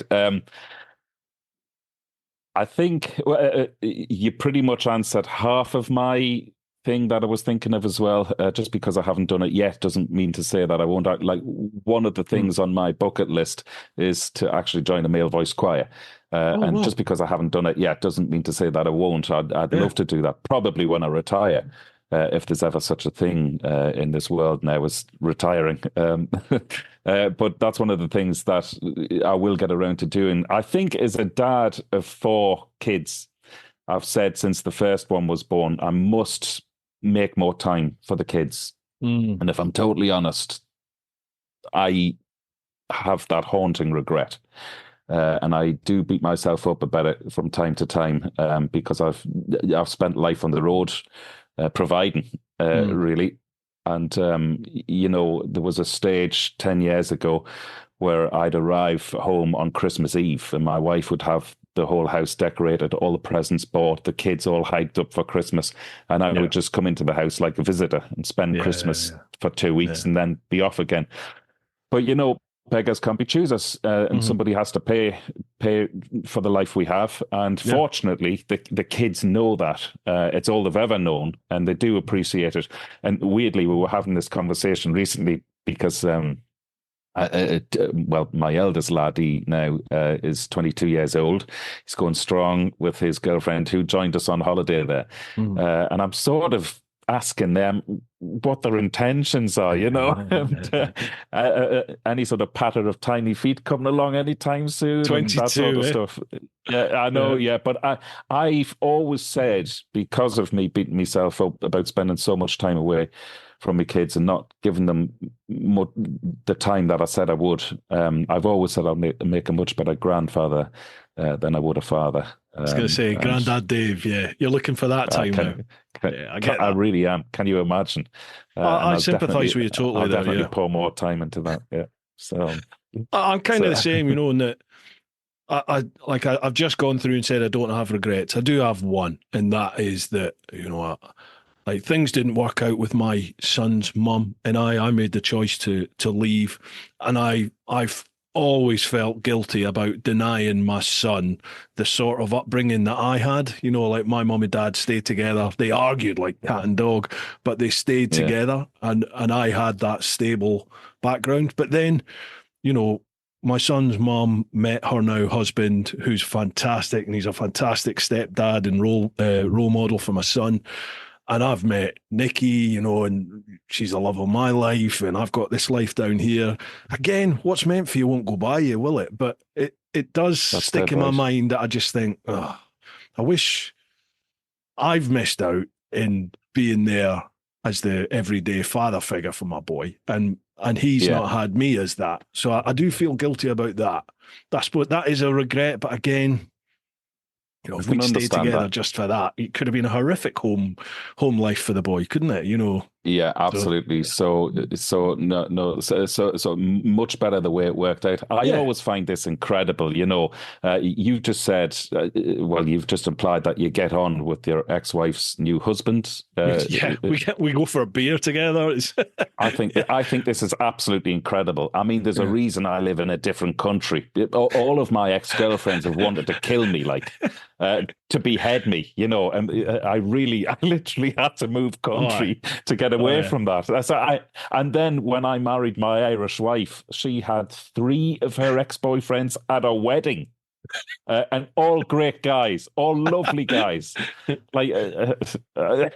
obviously, yeah, I just I didn't meet the right girl until I met this one, of course. Obviously, Yeah. obviously. Well rescued, Dave. Well rescued. Yeah. Thank you. It's a good question, that, Louise. Well, both good Very questions. good. Thank you. Yeah, Next very one. good. Moist Decoy. How you doing, Moisty? Hi, both. Sorry, technical question for you both. Do you ever film in D-Log? And if you do, what are your thoughts on colour grading? Can you be arsed? Tried it once. I'll never do it again. Just, Yeah. yeah. I'm sure you Yeah. will. Like, if you want the full-on if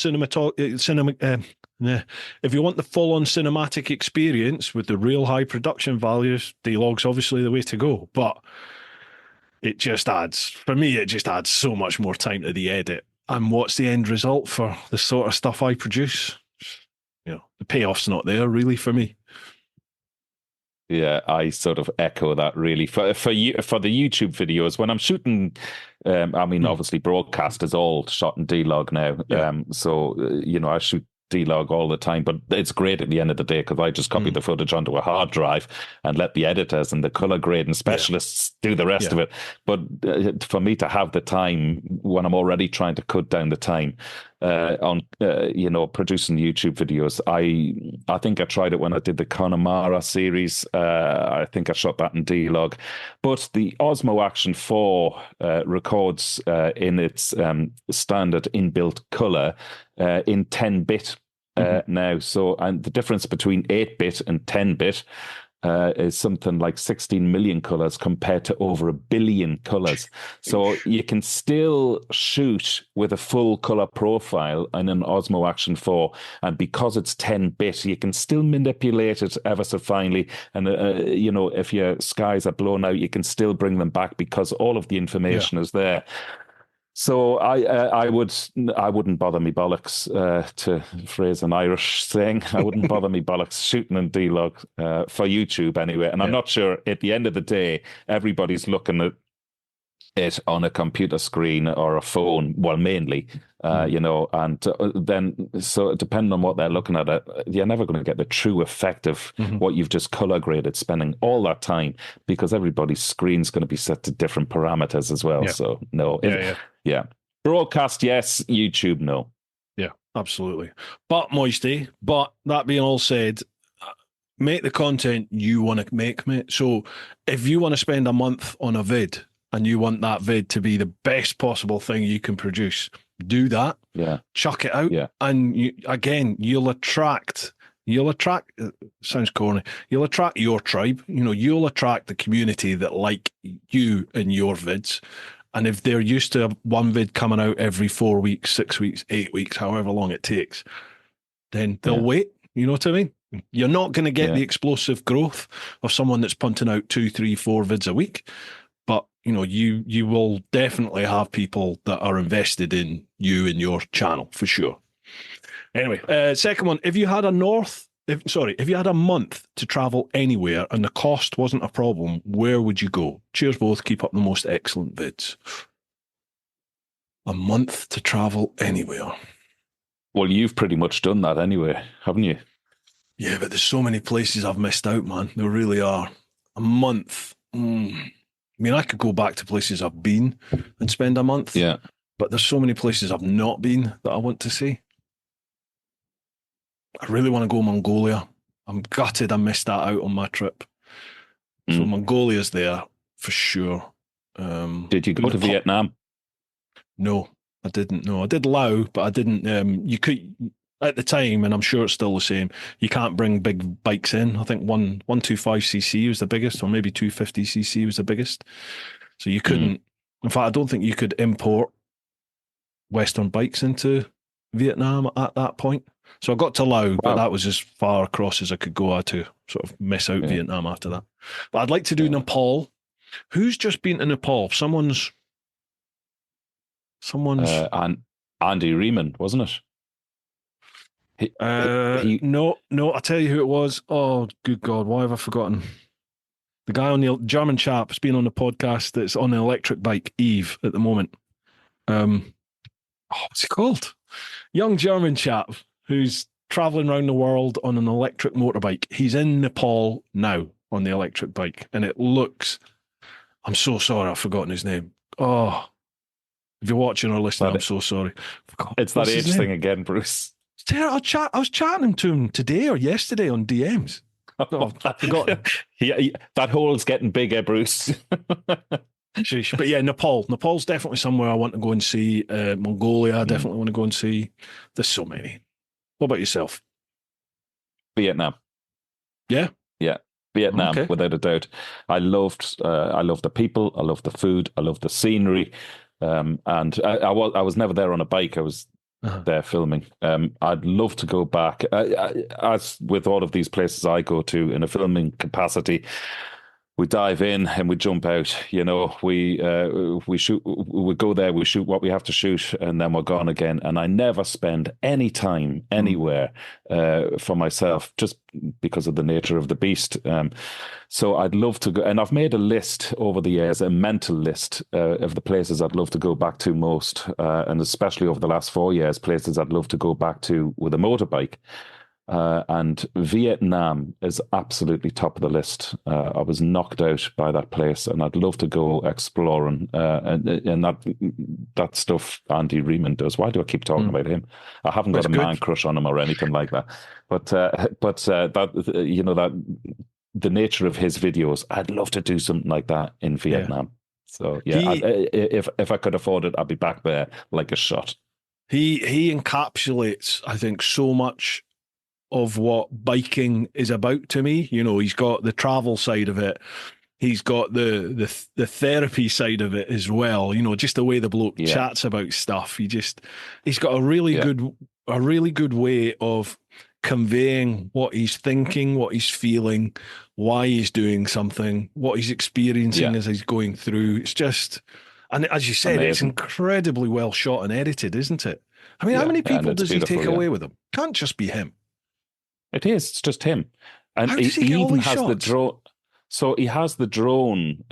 He has the controller on his tank bag, and he's got the drone. He uses the Mini 4 Pro, the DJI Mini 4 Pro, and he's got the controller on his tank bag, and he just puts the box around himself on the screen, on the follow me mode. Yeah. And that's what he's doing there. But the amount of times, I mean, even in one of his latest videos I was watching, his journey up to the ABR festival, you know, even the way he shot that, when you see the low angle shot from the camera on the ground with him approaching the camera and going through the puddle, he's obviously already done that and been through the puddle and thought to himself, do you know what, that'll make a great shot. So he's constantly thinking pictures and sound, and then he's going back. He's setting the camera up. He's going back down the track and then coming back just to get the shot. So the amount of time and effort, I mean, I'm sure a trip would take, the way he does it would take 3 times longer than what it should do, really, because of the amount of stopping and starting. To be honest, I'm not sure I'm built for anything like that. I'm sure after a few days I'd think, oh, I can't be asked. I just want to get to the ABR festival now. Yeah, I've done that a handful of times, I think, over the 14 years that I've been doing bloody vids. A handful of times where I've set a camera up for a shot, and I've maybe done, you know, in one vid, I think the most I've probably ever had is maybe 3. You know what I mean? And like you look at a lot of these other people's, his in particular, and the amount of time that must take for one vid. You know, there's got to be like 24 extra shots that he's making and taking, and you just think, that's incredible. The payoff is plainly there, because the end result, and you know the end result is going to be so much better, don't you? And even with the editor hat on, you're like, well, that will just make editing so much easier, transitioning between different shots and stuff. But at the time, I'm exactly like you. I'm just like, I can't be arsed. I've got to get there. So you just soldier on, don't you? And I need to do more of that. And you know, another thing with me as well, and this becomes purely from being a cameraman, you know, that's my thing, being out shooting the stuff. So editing is the weakest part of my game. If you like. So when I get back home and I know I've got amazing footage, or I've been able to convey a great story, when I'm really happy with the footage, to then know that I've got to spend a day or however long putting it together, Jesus, I can't be arsed now. I need somebody else to do this bit. Yeah. And it's a shame, because I know if I had a really good editor with some of the footage I've brought back, the piece would be 3 or 4 times better than what it's actually. But I just can't wait to get it out the door and then upload it and gone. So I'm going to have to retrain myself. I had my son doing some of my editing this year. I heard you saying that. He picked up the editing sort of about March, April time he started. So I think he's probably done about 6, 7, maybe 8 vids for me this year. And how did that work out? But he's so much quicker than I am. He's insanely quick. He's a professional editor, so he's way quicker at producing the stuff. But is that what he does when he says he's a professional editor? Does he do that for a living? Yeah. I mean, he literally, at age 16 from school, he got sort of approached by this new company in Glasgow that was aware he was doing his own. He was right into parkour and all that sort of stuff. So he had his own little channel, and they were like, we're looking at doing the first apprenticeship type thing within this field.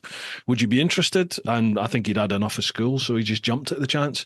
So at 16, he sort of moved into this corporate company in Glasgow, and they basically flew him around the world to film and edit predominantly corporate promotional content for social media and websites and this sort of stuff. So that's what he's done. Fantastic. And but at the start of COVID, when I resigned from the old Bill, about a month later, he resigned from that job, and he was just like, I've spent 6, 7 years of my life now just doing this, and I'm a bit bored. And he was like, all my mates have been off traveling and been to uni and done all this stuff, and he's like, I just feel like I've missed out. But he's just a bit lost now, really, not to get into too much detail about my son, to be honest. But he's just a little bit lost, not sure what he's going to do. So I approached him and said, look, I need help with the editing. Would you be up for it? And, I'll whatever revenue we make from YouTube, I'll split 50-50 with you.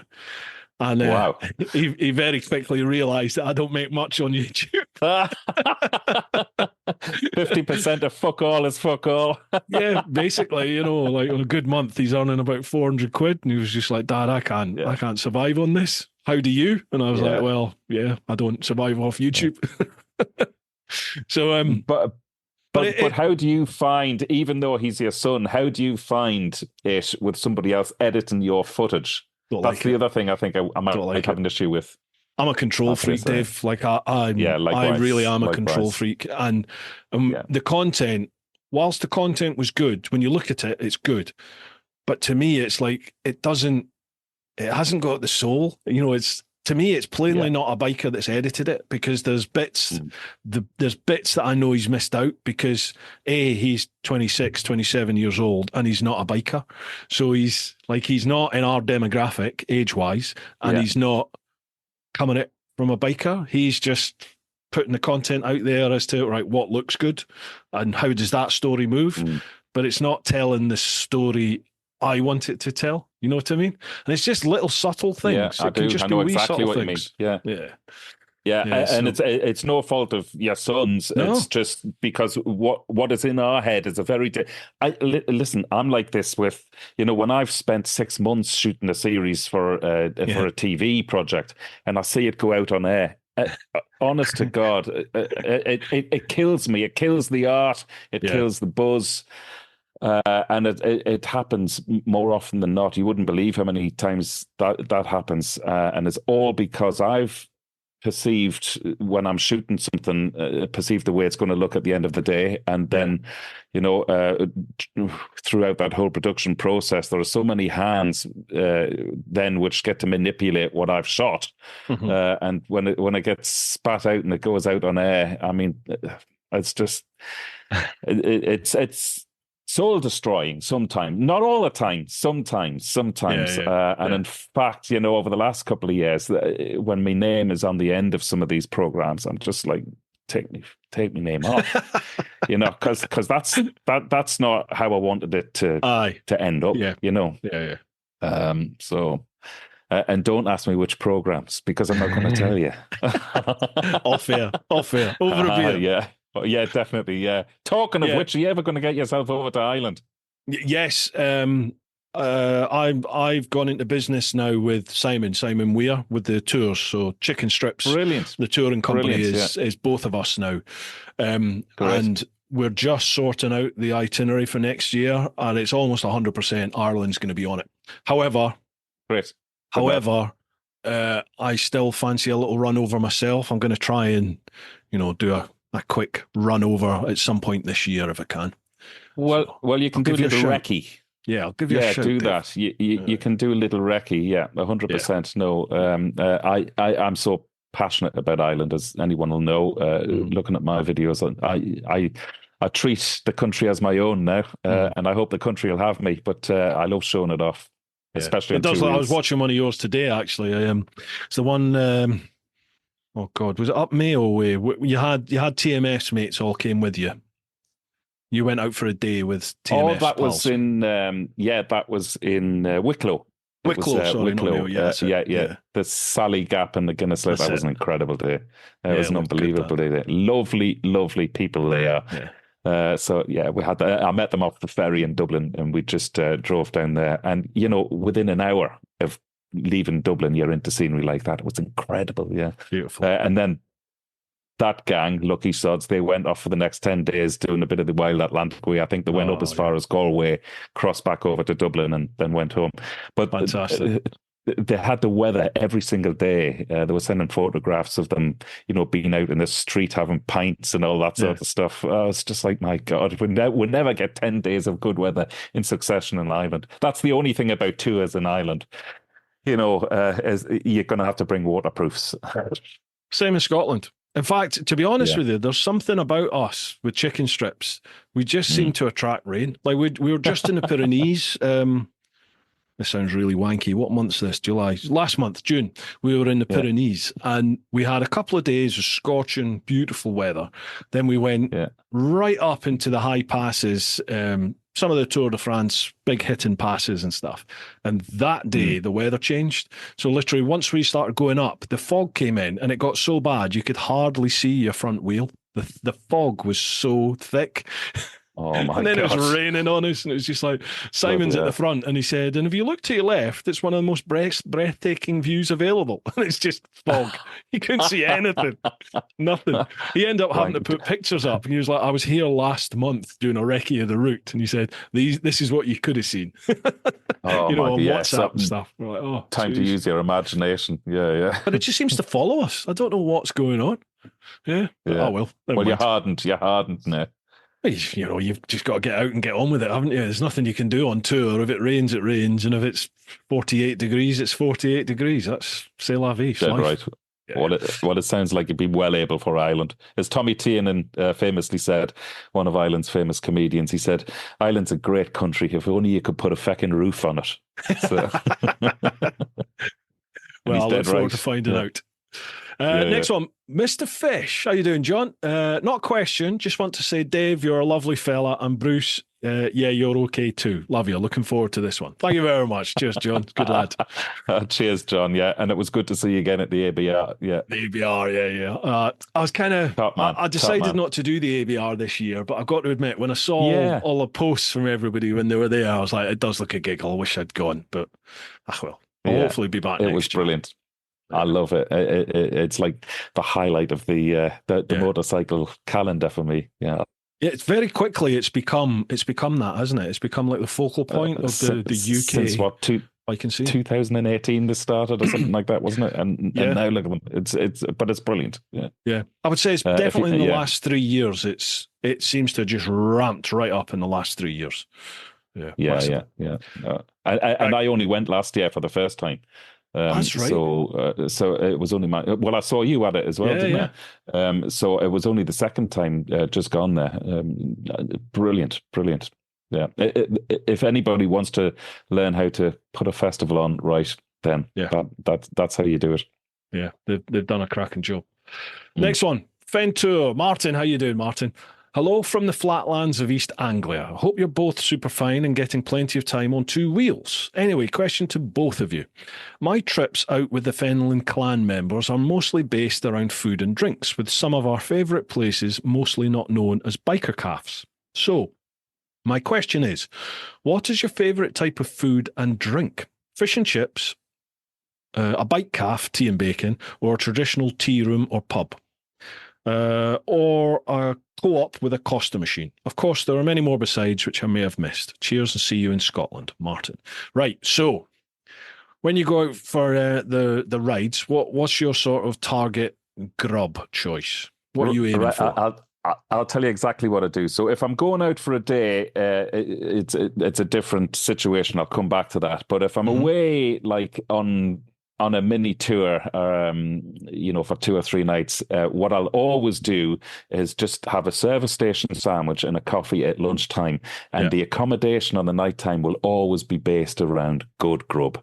Yep. I love good grub, again, from life on the road. That's my little treat at the end of the day. And I'd much prefer treating myself to a really fantastic meal. Even when we did, in fact, you said this question's from Fen Tour, I think, did you? It was the Fen Tour videos I watched as a bit of research when I went off to do the Northumberland 250.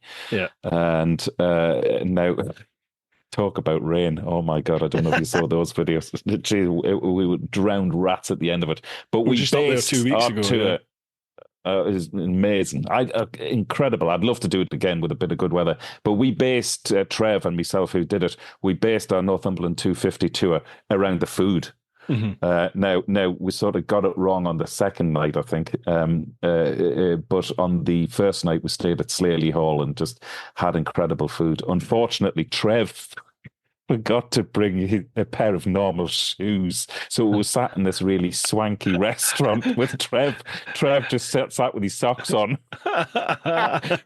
and I made bloody sure that he was going back to the bar to get the drinks in.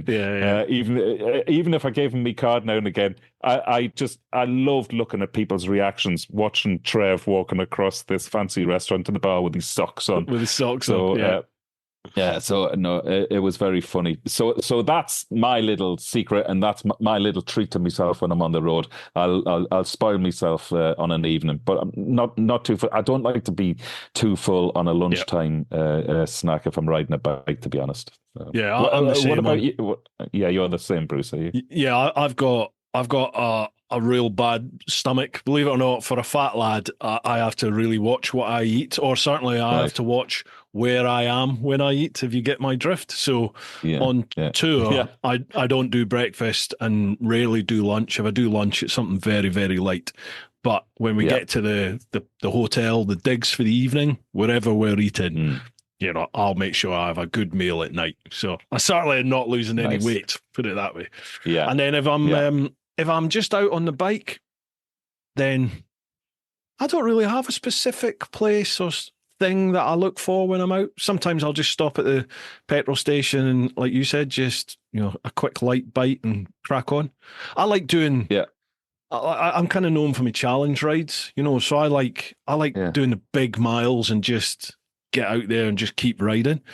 So I for those ones, I tend not to eat big meals. It's just grab a protein bar or whatever it is, just a drink, and then off you go, because you don't want to be sat on a big full stomach, do you? Because no, you're dead right. And the other thing is as well, I always try and find the sweet spot between a greasy calf. This is if I'm just out for the day.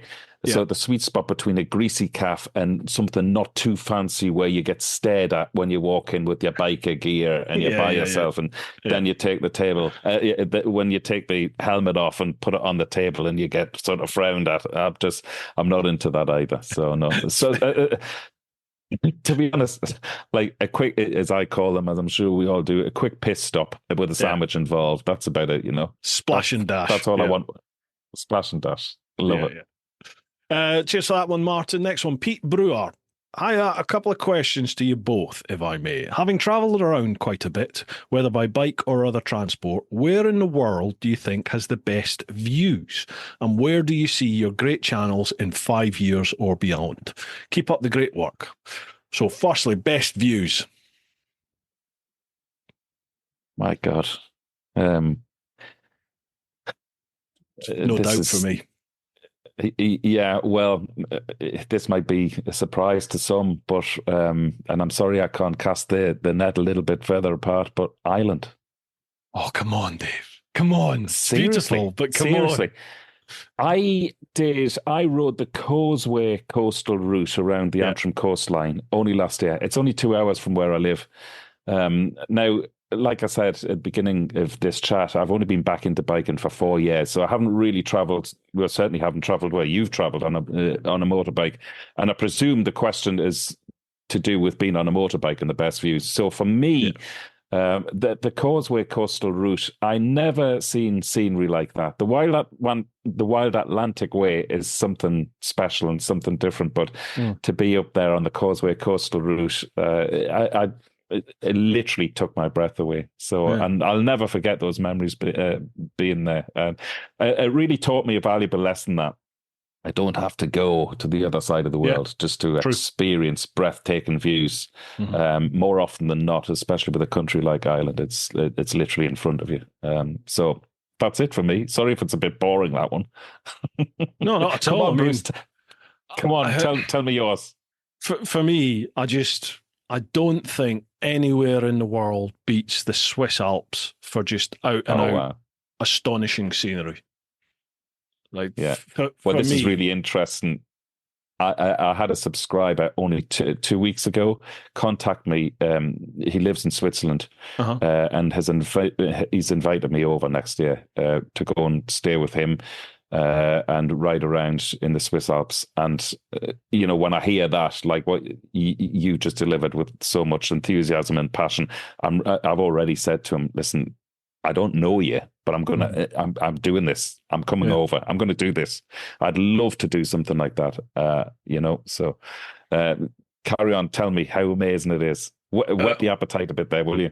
To be honest, it's a very similar story to what you've got. In fact, it might even be the same bloke. The chap called Mark a few years ago in fact, it was during COVID, the first year of COVID. He contacted me and said, I love your vids. I love your channel. You've helped me a lot in a few things that he'd been dealing with in life. And he just said, I'd like to give something back if I can. If you get yourself here to Switzerland, I'll look after you, I'll feed you, and I'll show you the best roads around here and views.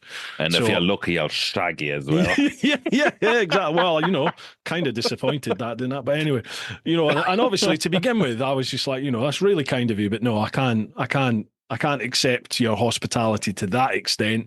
I'll pay my way, but I'm just, I don't know when I'm going to be able to get the time, blah, blah, blah, blah, blah. But he was really insistent. He was basically just like, no, just tell me when you've got 5 days free and it's happening. I won't take no for an answer. It's happening. So I chatted with my wife about it, and she was just like, as she always is, she was just like, go for it. When you're going to get this opportunity again, just go for it, and see. Dead right. So I did, and I rode down there, did a great ride, nice full day, straight down to Switzerland, met up with this chap, Mark, and he basically took me into his family's lives, and each day he'd take me out and just take me to all these different passes around Switzerland. Mind blowing how beautiful that place is. It is just stunning.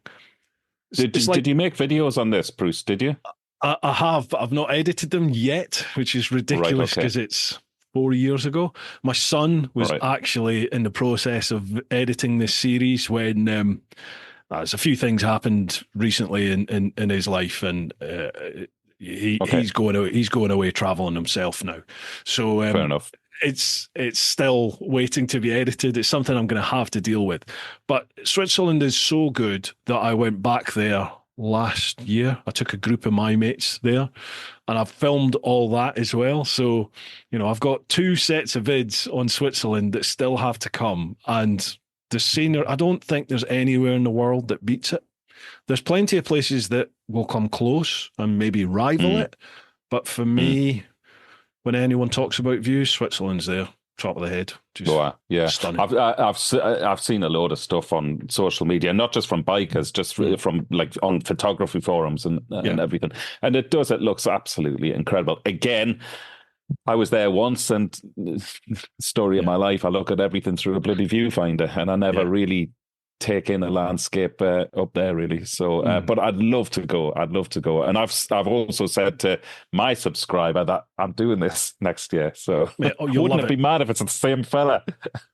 Is it Mark? A chap called Mark? I can't remember. I've got that name. Put you on the spot there. Sorry, Dave. Apologies. Sorry. It was just an amazing place. I'd recommend. If you're going to speed, then you're gonna pay. You're gonna have to remortgage your house. But I've heard about that. Don't they take a percentage of your salary if you get caught speeding or something like that? Means tested, yeah. It's not only it's on your salary, but also your savings. So they look at the lifestyle you have, how much money you've got available. So it's not just on what you earn; it's savings that you have as well. Oh yeah. Like the 44 Teeth boys, when they got done, they're fine. They had an on the spot penalty of something like $3,500, I think $4,000 that they had to pay on the spot. And then once he got home and they'd had a chance to means test him, I think Chris got a fine in of something like 12 or 13 grand. Oh my God. Because he's obviously, he owns a very successful business and he's doing very well for himself. So yeah, he had a massive fine. So there's about 15 grand in total for speeding. I mean, he was doing I think he was doing over 100 mile an hour in like a 60 type of thing, 55, 60 mile an hour stretch. So he was proper spanking it. Yeah. I think, I could be wrong there, folks. Don't take that as gospel. Yeah. But he was considerably over. Yeah. But yeah. Oh, jeepers. Right. Yeah. But honestly, I might rethink Switzerland. No, honestly, I'll send him a message tonight. Just send me photographs instead. I thought that. I'll just watch Bruce's videos when he gets around to edit them in about 5 years' time. No, I thought that till I went, and honestly, you'd be doing really well to break the speed limit in the bends, in the corners. You'll spank it in the straights, but if you get caught speeding in the straights, I just kind of think you're being a bit daft, really, because the straights, you just take it easy in the straights, and then when you get to the corners, just keep the speed going. Do you know what I mean? And like the challenge is taking the corners at a reasonable rate, really, a safe, reasonable rate. So put my old hat on there, Driving to speed that is appropriate, all that spiel. Anyway, cheers for that question, Pete. Next one, Patrick Collum. So question that probably is a little dull, but maybe opens a discussion. Where have you travelled that you'd like to do differently and revisit to explore more? Or where would you like to go in the future that would scratch the proverbial itch? Obviously, Bruce would have to take the jigsaw. A GS is cheating. Well, we kind of touched on that already, haven't we? We sort of have, but one place I'd love to go to again, which I haven't really explored at all. I'd love to go to France. I'd love to drive down through France. And again, because of my love of food and the finer things in life, a nice little drop of vino now and again as well. I'd love to ride through France. I saw the most amazing series. What's your man called? The chef who does the fish in Cornwall or something. Do you know the one I mean? He lives down in Devon or Cornwall, chef. Is he the one that used to be really big and he's lost loads and loads of weight? That's him. I've forgotten his name. I've forgotten it as well. He drove his Porsche down through France and was cooking along the way and everything. Wow. And it's just, I've got to do that on a bike. So I'd love to do that. And it's one of those journeys as well that I think I'd love to do by myself. I'd really enjoy doing France. I know I would. And I've always fancied going, over on June the 6th for D-Day, visiting the beaches and whatever, and pay my respects. And so I've always thought I could maybe combine that and then travel south down through France, maybe into Spain as well. The world's your oyster, isn't it? When you have two wheels. most of us have cars as well, and I would never think about doing anything like that in a car. It's something about the addiction with motorcycles. It's just that, well, it's the epitome of escapism and freedom, isn't it? We think like this when we've got a motorbike. And we are so lucky to live where we live, because even though we're on a tiny wee island, and obviously you're on the island as well, we have access to mainland Europe. And once you're in mainland Europe, the travel is just so easy. Even with Brexit, it's still so easy. Even if you've got to stop and stamp your passport, it doesn't take long. You know, for 10, 15 minutes max. Yeah. And boom, you're through. It's so easy. Folks, if you've never done it, just get your arse across into Europe and just go. It's easy. France, I spent a lot of time in France on the bike when I first passed my test. Me and my mates, every year, a couple of times a year, me and my mates would go, and like I live 40 miles from the tunnel, so I can literally just jump on my bike, and it's the same as going to Northumberland, really, for me. I just jump across the tunnel and I'm in France. But since we found Spain, I've never really gone back to France. Never even thought about it, because I'm like, well, I've done that. My mates that I used to tour with all the time, they went back this year and they were just like, oh my God, it's so much better than we actually remember, because we put Spain on the pedestal, and they've gone back and they were like, Jesus, it's fantastic. So that's got me thinking, I need to go back to France. Plus, I use Kalimoto, don't I, for all my navigation. Yeah. And I've never been to France with Kalimoto. So I'm like, oh my God, that whole bit incredible that I just need to fill in now. So like, all right. Yeah. Just like a culinary tour of France on a motorbike for me would just be one of the best trips ever. I'd love that. I'd need one of these new GS Adventures. I'd need one of them to carry my fat ass by the end of the tour. I'm dying to talk to you about that, because I think you share the same thoughts as I do. Again, when I was on holiday, I did like a live reaction little vid to the announcement, you know. So I hadn't heard, not that it bothers me. I say what I want to say, and I say what I think, and I don't base it on what anybody else thinks. And so my live reaction, it turned out I was in a huge minority, where I sort of I was pleasantly surprised. It wasn't as bad as I thought it was going to be. Yeah. At the launch, I thought the launch, the production of the launch and the reveal was the worst presentation I've ever seen. Whoever directed that on a professional level should be fired. Everything was wrong with it. It was horrific. Dave, what? You want to have a word with Elon, because your audio is fantastic, but your picture has gone like some 1970s Atari block thing. It's really weird. Am I back now or not? No. Let's see if I can do anything. Sorry about that. It's all right. I wonder if your camera's overheated. Is it overheated? Oh yes, it bloody could have done. It's been an hour and 45 minutes. Okay, so we'll carry on. Where were we? Oh, God. What was I talking about? We're talking about France. Bloody hell, I can't remember. We've done views. The GSA. The GSA. So I said what I thought, and then, wow, the comments on my video.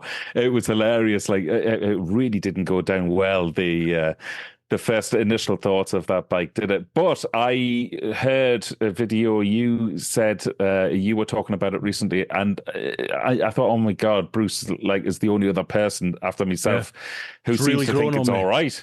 I think it's definitely going to be one of those. I think when you see it in the flesh, it could nearly be a bit of a winner for them. I think it's going to be... Maybe a winner is a bit too strong, but... No, I think when this launches, when it hits the showrooms, I think it's going to be the biggest seller by a long way. Really? I'll hedge my bets on it. I really think that, genuinely, because it is so different. It is so radically different than anything else that's out there. And it's not going to be a pig to ride, is it? It's going to be an amazing bike to ride. That's right. But I mean, that's one thing for sure. It's going to be incredible to ride. But obviously, there's going to be a percentage of people who go out there just to say that they have the latest GSA. So there's going to be a portion of people who do that. And I think when the initial reviews start coming in about how good it is to ride, I think that'll help shift a few more as well. I wish they'd come out with a few more color schemes. Yeah. As well, I think when I see one in the flesh, I think it'll be a lot more attractive than it is, online on a photograph. But it's great living in these times, isn't it? Very exciting times if you're into motorbikes and technology and all of this stuff. Yeah, I've got the my bike, the 1300, is in for its 12,000 mile service at the moment. And that's going to take a couple of days because there's a load of recalls on the 1300 at the moment. There's loads of issues around the place. But again, they're dealing with it, so I've got no complaints. They've given me an M1000R as the courtesy bike, more because I get on really well with the sales manager there, Will, if you're watching, listening, top man Will. And he's very keen for me to do content on the range of bikes because it's a win-win for everybody, really. So he's like, right, I've got the perfect courtesy bike for you. And he posted up a picture on Instagram and it was this M1000R. So I was like, God, yes, please. So I had it. Amazing. Just lunacy. It's insanity that this thing, you can buy this bike and put it out on public roads. It's nuts. I'd still have a Super Duke R over it, though. I'd still take the Super Duke. Would you? Yeah. Would you? Yeah. Didn't Chopsy go away on one of those bikes recently? Yeah, he went out on the XR. He was on an XR. Oh, it was the XR. GS. Yeah, that's right. 3 of them went to the GSA launch, didn't they? That's right. Yeah. That's right. Yeah. He's trying to say that the XR is a better touring bike than the GS. Shut up, Chopsy. Oh, shut up. But what was I talking about? What was I going to say? Oh, the M, the M range that they've got. The whispers are that they're going to do an M1300 GS. Oh, wow. No. Yeah, that would be something special, wouldn't it? But then I've thought that since the launch of the standard 1300, and I know you have one, so I'll be very polite. Listen, it's as simple as this. It's all subjective. That's why we have a marketplace. That's why there is a marketplace for motorcycles, because we're all into different things. But I was so built up to be going to buy one of them. Now, it wasn't just that bloody headlight. It was the price in Ireland. That 1300 standard GS in Ireland, the green one, the Tramontana, fully loaded, is €32,000. Jeez. Yeah, it's ridiculous. So God knows what price the GSA is going to come in at. In fact, I'll let you into something now. Oh, go on. Have you? Yeah. Tomorrow I'm going down to the BMW dealers because I'm yet again thinking I have to shift my 1200 GS. As much as I love it, I don't. This is the whole reasoning behind this. I don't want to keep it much longer before it's worth feck all, especially with all of these new models and iterations of the GS coming out. So I'm thinking to save a bit of collateral in my bike, I might have to shift it on. So tomorrow, I'm just going to look. That's what I keep telling my wife. Just going to look. I'm going to look at a 2020 model GSA in the trophy colours. I think, didn't you have the trophy standard GS? Yeah, I did. No, the rally. No, it wasn't the trophy, the rally. Sorry, I'm looking at it in the rally colours, not the I was trying to find the trophy colours. There's none in Ireland for sale. So I'm going to look at a GSA in the rally colours, 2020. Nice. It's actually a bloody good price because, funny enough, I think any which come onto the market will be getting snapped up, especially after people's initial thoughts of the brand new GSA, So they've held the bike for me anyway. It's a 220, isn't it? Right, it's okay, because the 2019 ones, the first 6 months of the 2019 1250s, they were the ones that suffered with this hot start issue. So it's when the bike gets hot, it would just conk out. If you ever watch, I did a review on the new 1250 GSA when it was first launched. My old dealership gave me one of their demo bikes and I took it to ride around the UK in this 2-day challenge thing I do. and it only got to St David's in Wales and then just conked out, wouldn't start again. So that was the end of the challenge, and I had to get recovered. That's because it had this Bloody hot start issue, and it's a known issue. BMW know about it. I think they do have a fix in place, but some dealerships don't recognise it for some reason. Some dealerships still try and fob you off with all manner of bollocks. But it's the 2019 GSAs, the first 6 months. Okay, that is really good to know, because So if this right one doesn't work out tomorrow, yeah, but yeah, if it doesn't work out tomorrow, and I'm still looking around, I mean, this is the other thing, right? So this one I'm looking at tomorrow, in euro, of course, it's 19 grand. Jesus, If, for a 2021. For a 2020, yeah, and Wow. and that's there's only 3 available in Ireland. That at the moment, that's the cheapest. I mean, there's a 2023 model in Ireland, and that is €24,000 Wow. for a 23. You know, Wow. And that's not with luggage. That's without luggage. Why is it so expensive over there? Tax, government tax. The cars are the same. Cars are astronomical. I mean, I've got a bloody Land Rover Discovery. Just don't even mention that again, by the way, okay? Because it's the bane of my life. I've spent so much on it now. I have to keep it. Because I've actually bought the car 2 times over because of the amount which has gone wrong with it, blown the engine on it. It's horrendous. So I'm invested in it. I have to keep it. But even to get into like something to hold all of my gear, I've looked at the new Hyundai Santa Fe's coming out, or the new, there's another one coming out. I forget, something like a Kia or something. I mean, not in the same league as a Land Rover, but they start at 70 grand here in Ireland. Jesus. You know, it's ridiculous. Oh my God. Yeah. It's just crazy. That's for one of the new ones. I mean, if you want to buy a new, the new Land Rover Defender, that really sort of retro looking shape, that, you know, they start at 85 grand. So it's insane. That is absolutely insane. It's crazy. So, you know, my wife and I always say, do we want monthly repayments or do we want monthly repair bills? You know, so we opt to try and buy our vehicles at the beginning, but then because we buy older vehicles, inevitably they go wrong and we end up paying probably more than we would on a monthly repayment for a car with a guarantee. Yeah, just can't win.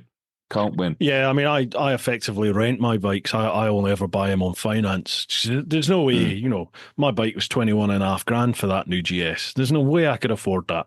So I just pay the monthly finance and change it every 2-3 years. Just change it, get another one. All right, I'm never going to have the bike at the end of it, but I've got access to bikes that I could never afford normally. Exactly, and it's a brilliant way for most people. When you said you know the price of the new GSA, are you allowed to disclose that or not? I don't think so. I have I have lots of contacts within the industry who shouldn't tell me stuff, but they do. So yeah, I got leaked some stuff about the GS and the GSA before it was made public. Incredible. And I don't think I'm allowed to say. I'm pretty sure. Well, then fair enough. But you'll be very. Don't say it. If they keep this pricing structure, it might even be public now. Can't remember. Someone was chatting about it recently. But anyway, if they keep the pricing structure, then I was pleasantly surprised because really, it's you're. So you're not going to be out of pocket compared to the normal GS. No, because I still think. If the GSA was a bigger engine, then maybe I might look at it. But at the moment, it's still just a fat GS. So why would I get... I'm fat enough. Why would I get a fatter version of the bike I've got? It's slower. I know. It's going to be slower, and it's not going to handle the same.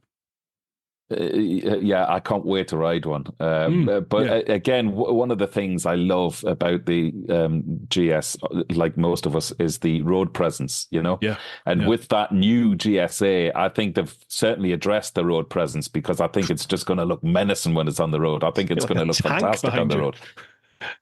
Yeah, and that's why I'm dying to see it in the flesh. Yeah, But I know yeah. first thoughts are just not good.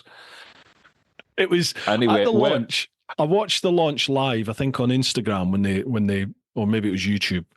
But when they Yeah, unveiled it, they pulled the sort of curtain back, if you like, on the I bikes. remember.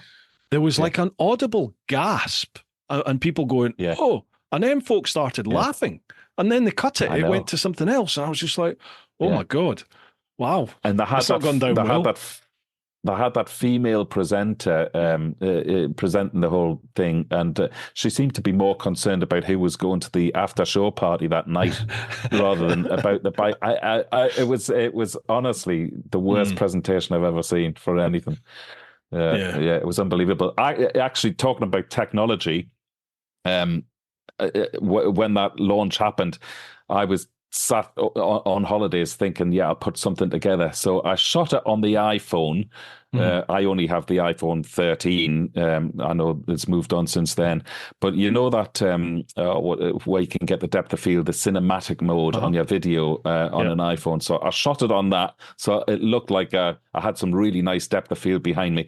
And I took my Rode wireless microphones with me, the Rode Wireless Pro, the new ones, which I Mhm. got for work. I just took them for the hell of it, because I thought maybe I'd end up doing something with my phone. Didn't even take an Osmo Action, but I knocked out that whole video within an hour of that live reaction. I had it Wow. uploaded on YouTube from my phone with radio mic audio into Brilliant. my phone, and there it was on YouTube, and it got a ton of views and a ton of reaction, especially because I seem to be in the minority saying that I Yeah, actually yeah, thought yeah. this was all right.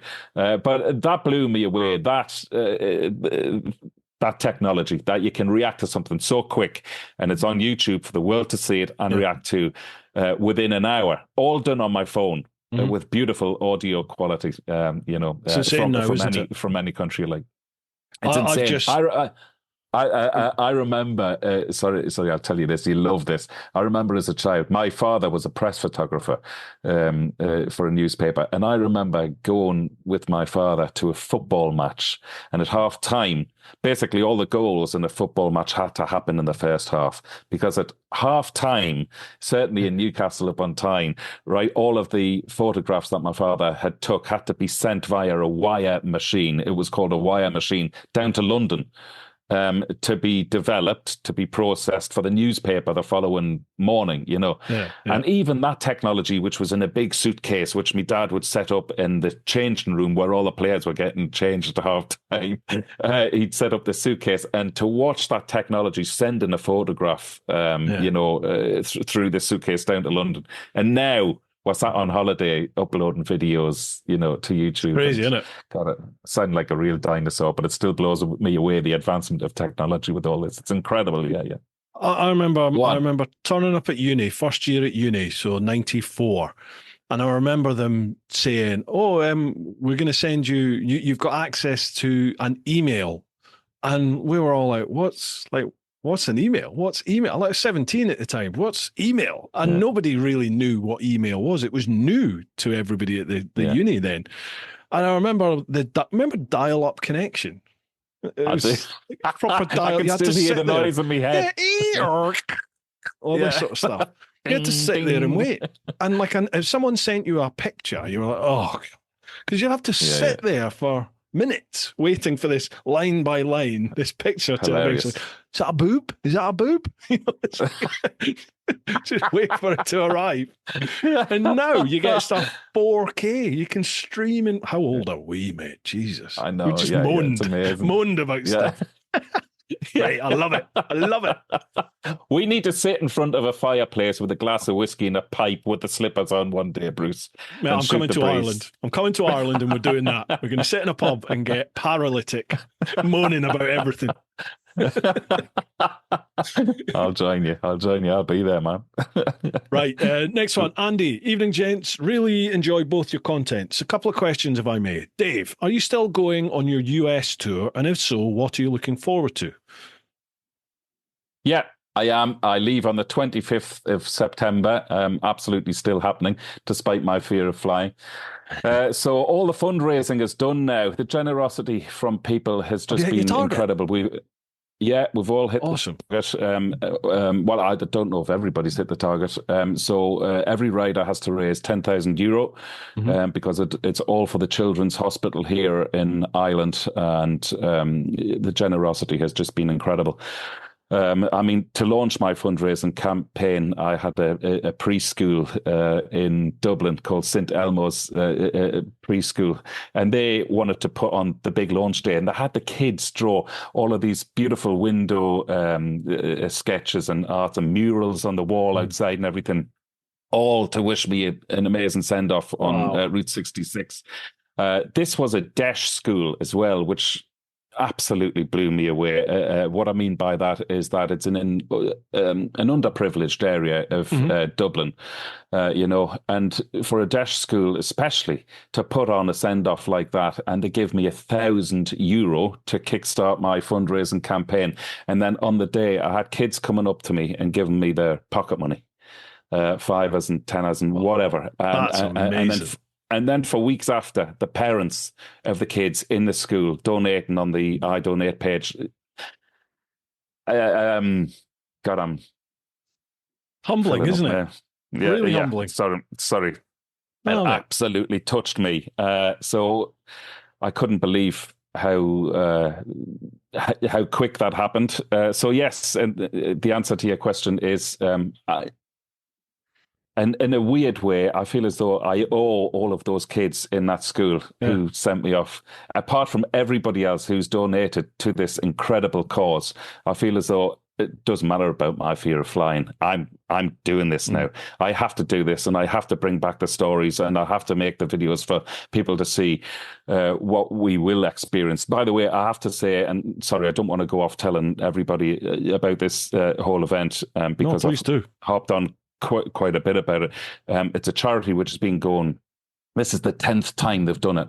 They do it every other year, and the last time they did it, nearly 2 years ago, they raised nearly €1,000,000. And with that €1,000,000, they bought an entire intensive care suite for the Children's Hospital in Ireland. So that's fantastic. It's an incredible cause, and that's why we're doing it. I try and do one charity event a year. Last year, I did a jigsaw charity for youth mental health, where I met the most amazing bunch of guys who will be lifelong friends to me.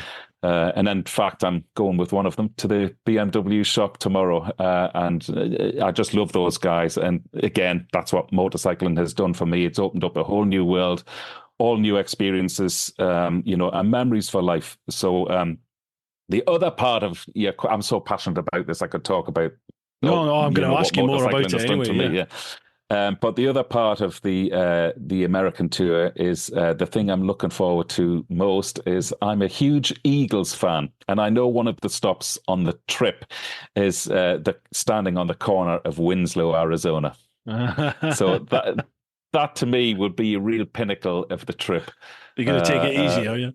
Yeah, good man, yeah. I'm frantically going through my head, like, where's that? In a flatbed Ford.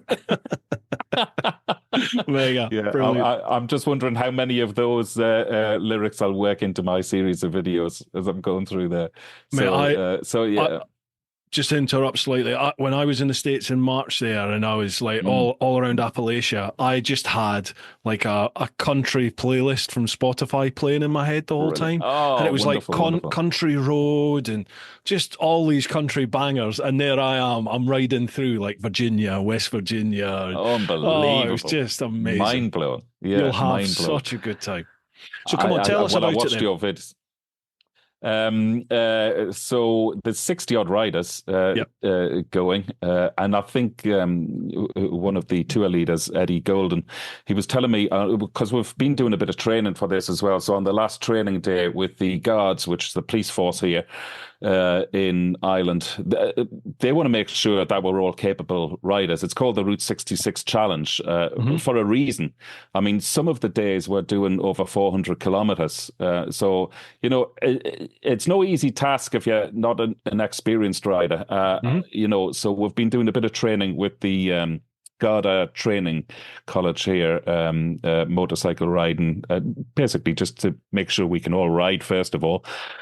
And then teaching us what the roads might be like when we're over there as well. Now, obviously, we're all doing it on Harley Davidsons. I've never ridden a Harley in my life. I was offered the chance back in February, and I declined because as part of my live reaction when I get on a Harley, I want that to be portrayed on the video when I'm over there. So I'm riding. We all got sent like a list of what type of Harley you would like to ride. So I've chosen a Street Glide. Oh yeah, So and I'm really looking forward to it. I'd love to travel maybe on something more naked, but I think after riding 4,000 kilometers, I'll be welcome of a bit of sort of windshielding up front. Definitely. The only thing is I've sort of been researching these Street Glides, and the front of them, as you know, is built up quite a way. And from videos that I've seen from other YouTubers riding these bikes, all you can see is like the sort of dashboard in front of them, you know, and I'm a short ass anyway. So I don't know. Well, there's no such thing as a telephone directory anymore. Can you remember well, you wouldn't know because you've always been tall, but as a kid, wherever I went, the phone book. Get him a couple of telephone directories, it'd be grand. I remember standing on them as a little kid to reach stuff. I even remember going in a restaurant. We'll get him a couple of telephone directories and he'd be able to get his food. And I wouldn't care. I was 30-year-old then. I just. It's only last week. Yeah, exactly. Yeah. So I'm sort of looking at different ways of maybe mounting the camera on top of their helmet now to see over the bloody windscreen. I tell you, the problems of being a short ass. You tallies don't know you have it. How well you have it. I've chatted about this before. I get people asking me, you know, they go to me, "Oh, I'm 5'4". How do you think I'd be on this bike and that bike?" And I'm just like, man, I'm 6'3" and 20 stone. I have no idea. You know, I've got no comprehension as to what that bike would be like for somebody effectively half my size almost. You know, it's just like I don't know. I just don't know. But what I do know, mate, is I was almost reticent to ride a Harley, and it was a pal of mine, Michael, over at Guildford Harley. I'll give him a little plug. Guildford Harley Davidson. He'd been on at me for ages and ages and ages to come and ride some of his Harleys and do some vids on them. So eventually I did, and I turned up. I had no idea what bike I was taking out. To be honest, I thought I was just going there for a chat with him and the manager of the place, just to chat about what we can do together. And I walked in and he said, "Right, okay, well, you've never ridden a Harley, so you need to know what the experience is. Take that out." And he chucked me the keys, and it was one of those, I think it was a Street Glide, or was it an Ultra Glide? But I took one of them out, and wow. I love them. I love Harleys. They're not the most refined of machines out there, but they live and they breathe. It's a special thing riding a Harley. And to be in the States doing 66 on it, you can only do 66 on a Harley. Yeah, I get we it. did have the choice as well. We had the choice of doing it on a GS. You can't do Route 66 on a GS, especially when I have one back here. You know, so too easy. You have to do it on a Harley. Yeah, exactly. I love the GS, but it's too easy. I'm so looking forward to it. So like I say, 60 riders over 2 weeks and covering 4,000 kilometers. And when we get to Santa Monica Pier, we're getting an LAPD motorcycle rider, entourage taking us down onto the pier. Because most of the riders who are doing it from Ireland, they're Garda motorcyclists as well. Yeah. Can't wait to see the vids. That's going to be mint. Oh man, I cannot wait to do it. So, but again, it'll be the bloody editing. Yeah, but wow, what a thing! Because it's going to be cinematic, isn't it? Well, I always said, like joining a male voice choir, it's a bucket list thing for when I retire. Yeah. So the fact that this came along, when I got the call about it last year, that this has come along at my age now, it was an offer I just couldn't refuse. I never thought I'd get the opportunity, so it looks like it's happening. Well, it is happening. So Awesome. Can people I'm still so donate? excited. They can, Right. and God, what is the link? I've had a look earlier. Maybe so I'll give that to you. Okay, Yeah. yes, people can still donate. I donate page is still open and active, Okay. and that obviously goes straight to the charity. So, Lovely. Folks, check out, if you listen to the podcast, have a look at show notes. If you're watching the podcast on YouTube, look at the vid description. There'll be a link there. And I'll also put the link on the social posts when this goes live next week. Thank you for that. Can I also Pleasure. add onto the back of that, Bruce? And I watched the podcast you did, your recent one with the fairy bikers, the girls, and it was absolutely brilliant. And it was a very valid point. You were all talking about charities. So what I've found, last year I mentioned that I did the Jigsaw charity, and this year, obviously, with the Route 66 thing. What I've found, and this is totally reasonable, especially with what's been going on with certain charities, is that people want me to be transparent in terms of where the money is going. I've told you about the intensive care suite.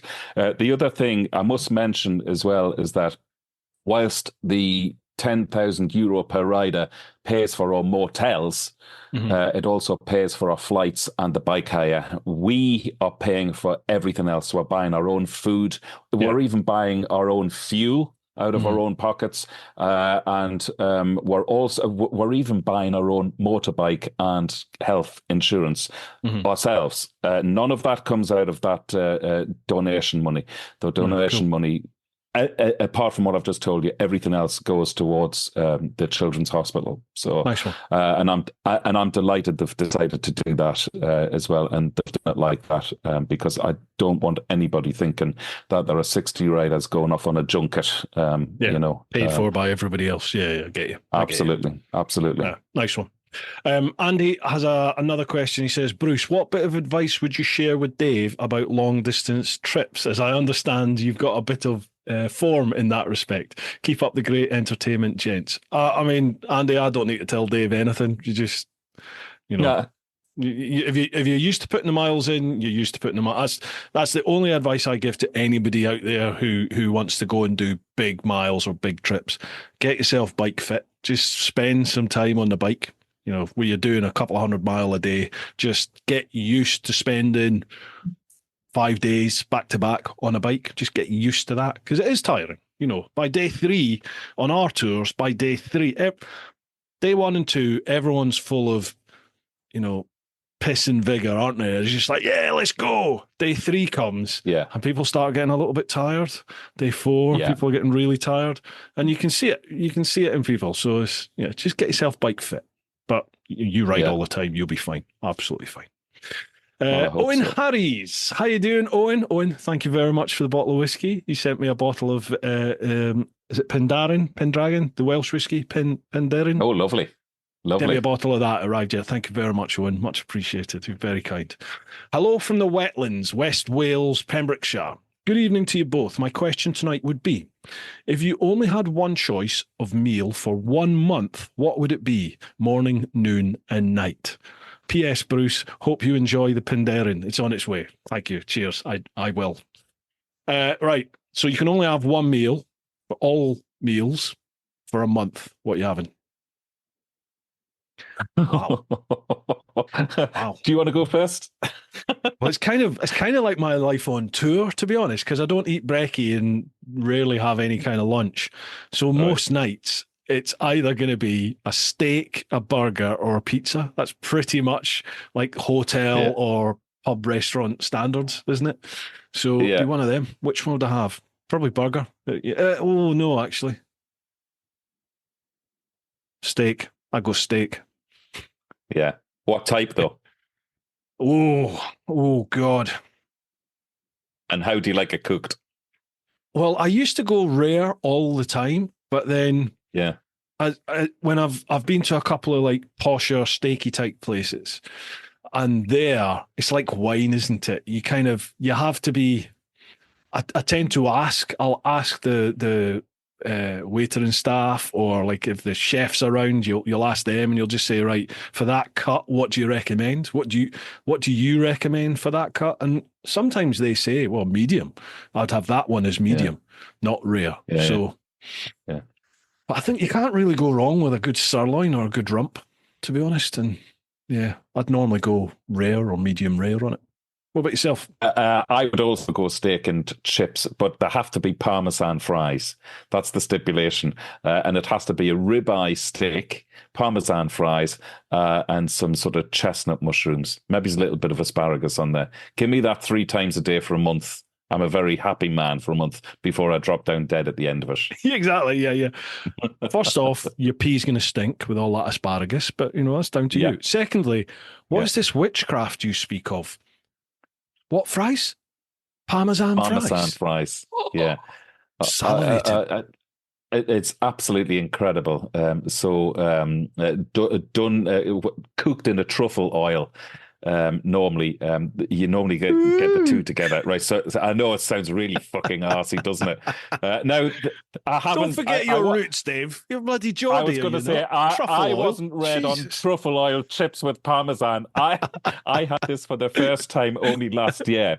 And it's just been one of my favorite things. So if on the rare occasion I find myself in some fine dining place for a birthday treat or something like that, I'll always make sure if they've got so the chips are cooked in truffle oil and then grated Parmesan on top. Oh my God! With a ribeye steak, it's one of life's great pleasures, and it's a shame it took me up until about 54 years of age to discover this finery.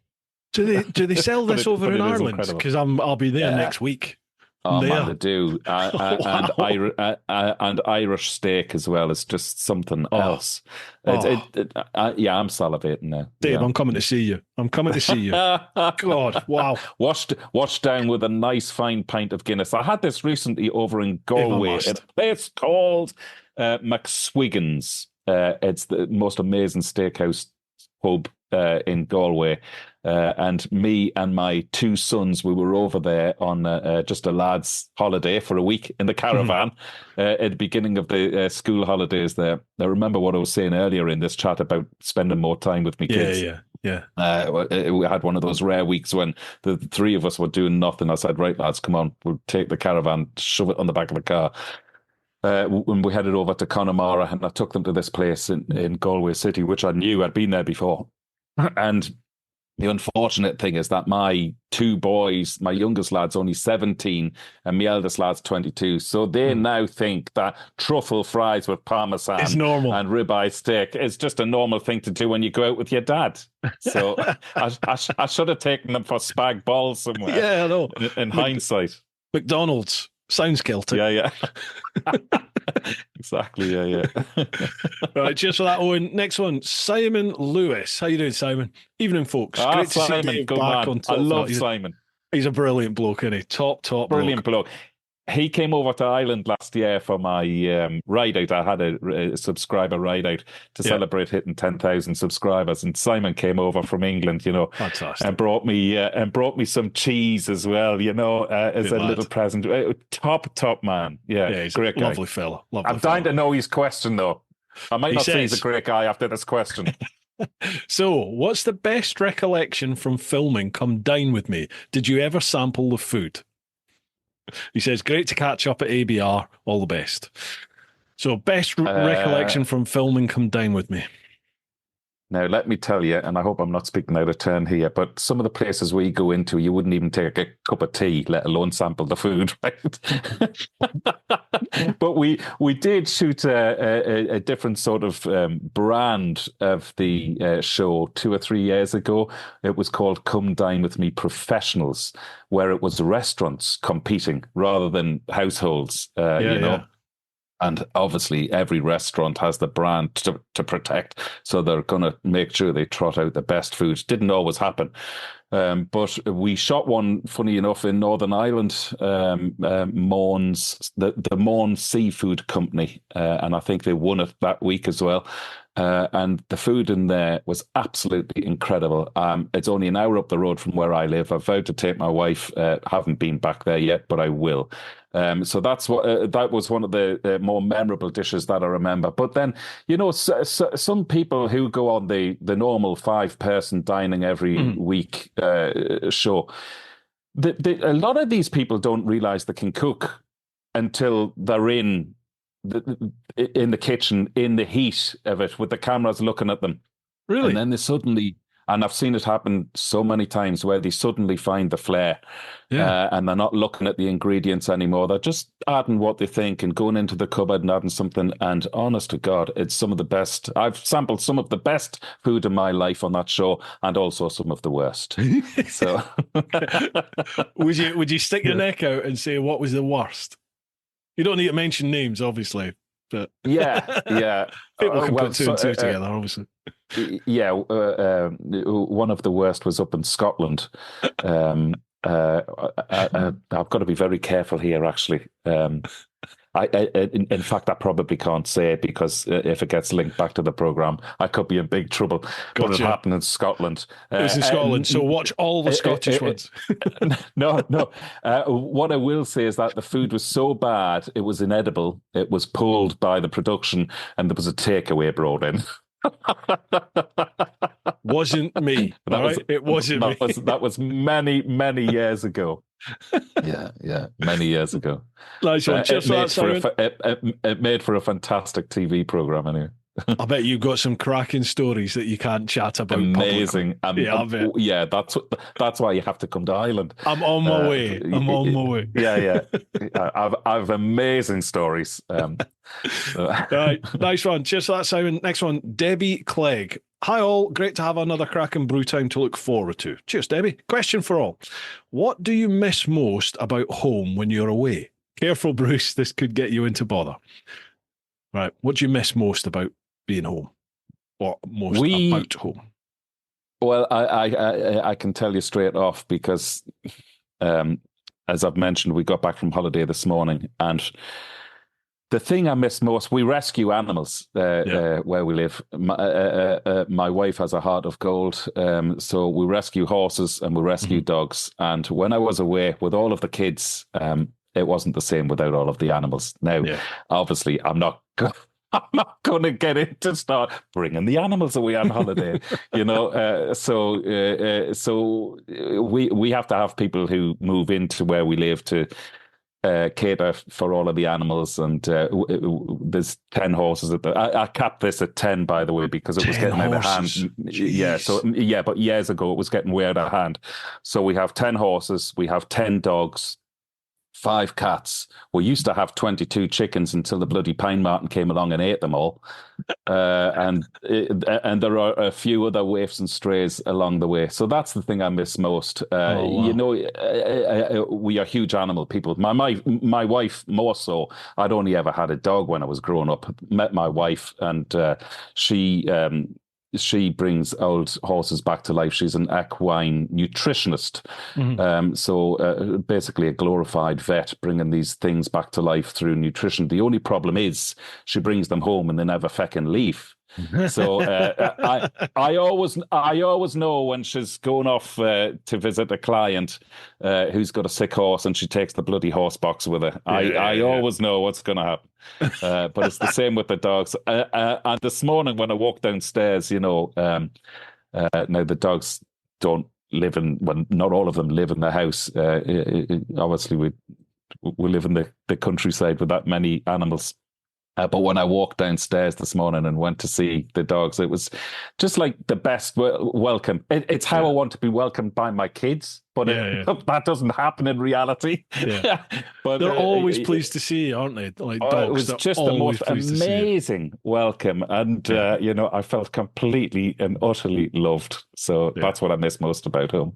I'm the same. My missus will say the same. When she's away, it's the dog she misses. Obviously, I miss my wife. I love my wife, but I do miss the dog. For sure. Yeah. Absolutely. Debbie also says, so on the subject, what's the thing you'd most like to take on bike travels that's just not possible to carry? Happy chatting. Cheers, Deb and Ian.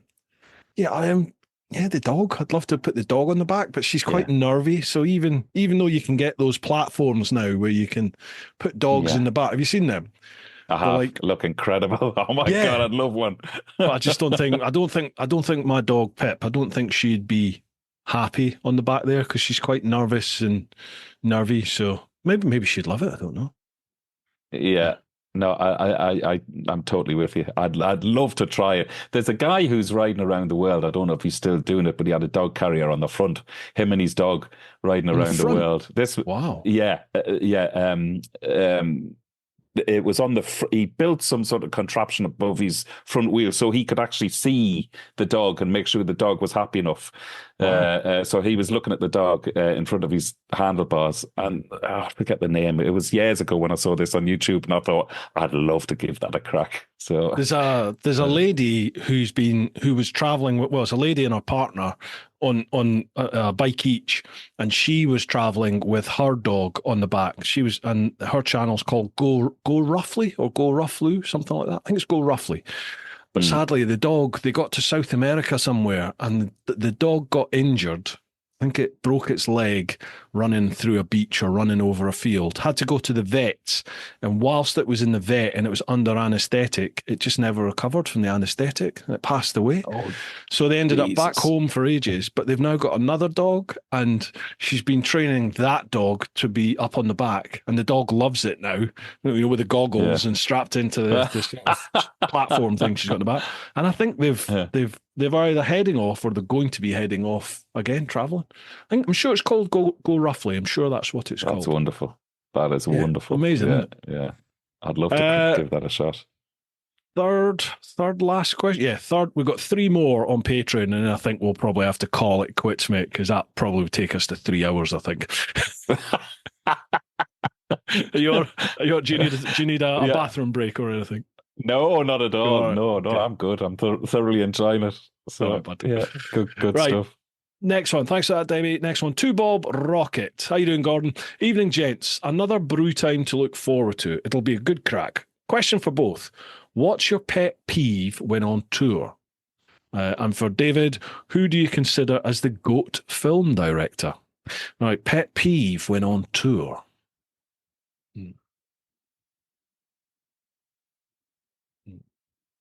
Yeah, I tell you what I do get frustrated at. And this is when you're on tour with a group of people and you get off the bike, say you stop for a splosh stop, you stop for a coffee or you stop for lunch or something. And I know exactly why people do it because everyone's on holiday, aren't they? They're relaxing. But you descend on the cafe or the restaurant, wherever you stop, and everyone's there. Everyone takes an age to get seated. And then when they sit down, nobody looks at a menu or no one even thinks about what they want to drink. Insane. So when the waiter turns up and they go, right, what do you want? Everyone sat there going, oh, I don't know. And you're just like, come on. Can you give us Come 2 on. minutes? Yeah, I know. Drives me insane. Yeah. I'm just like, No. like as I'm walking to the cafe, I'm already thinking, right, I want a Coke or I want a coffee, a bottle of water. You know what I mean? It's like, I know what I want as soon as we get in there, let's just do it. But, people are on holiday, aren't they? People just go into chill mode on holiday. What about you? Totally. It's the phone thing. With me when I'm away, the pet peeve when I'm away. So if I'm in a restaurant with my family, the kids know don't be using their phones if we're at a dinner table. It drives me insane. However, I've been overruled. That they're too old now. Oh, just shut up, Dad. I'm using my phone. I've got my social media to do.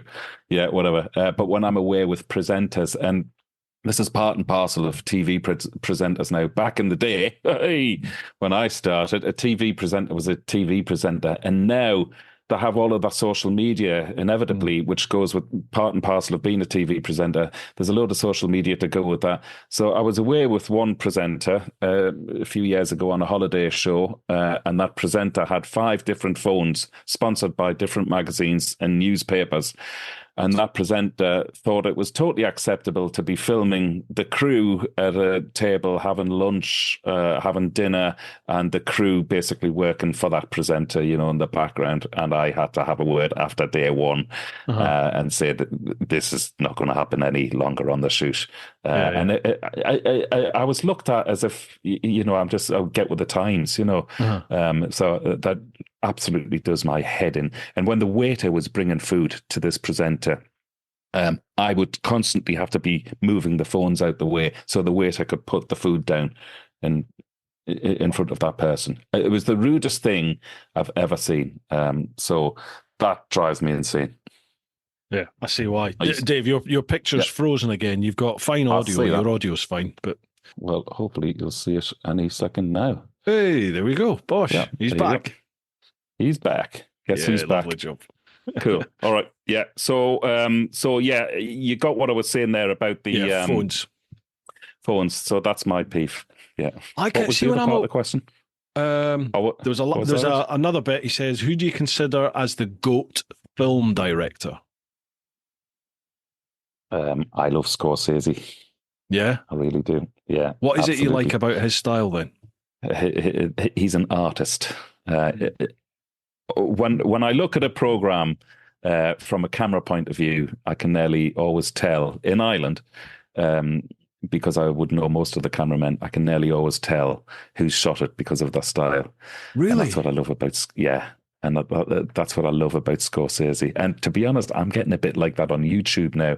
If I'm flicking and not paying any attention, what comes up next on a playlist type of thing, or recommended next, without even looking. If I'm looking at the YouTube on the telly there, I can nearly tell before I hear the voice who it is. I love tuning into that style, and I'm a bit like that with Scorsese. Love his style. I love that. What about you, Bruce? Who does it for you, directing wise? Do you know, I sound a bit of a Neanderthal here, but I don't really pay too much attention to who the director is of a shot. Like I find myself now that I'm editing. I find myself now like trying to dissect shots and scenes and sequences in films and on TV. I'm watching it and I'm going, okay, right. So I see how they've transitioned from like that shot to that shot, or they've linked that scene to that scene, how they've done it, and the use of music when that comes in. But I don't think I'm at a level yet where I can attribute any particular style to a set style of editor or director or anything like that. I just look at some things and just think, ooh, okay, I think I know what you've done there and why you've done that. Can I do that? Yeah. Can I do something similar? And would that work in my style of content? You know what I mean? And I very rarely ever try it. I just look and think, well, that's quite interesting. Yeah.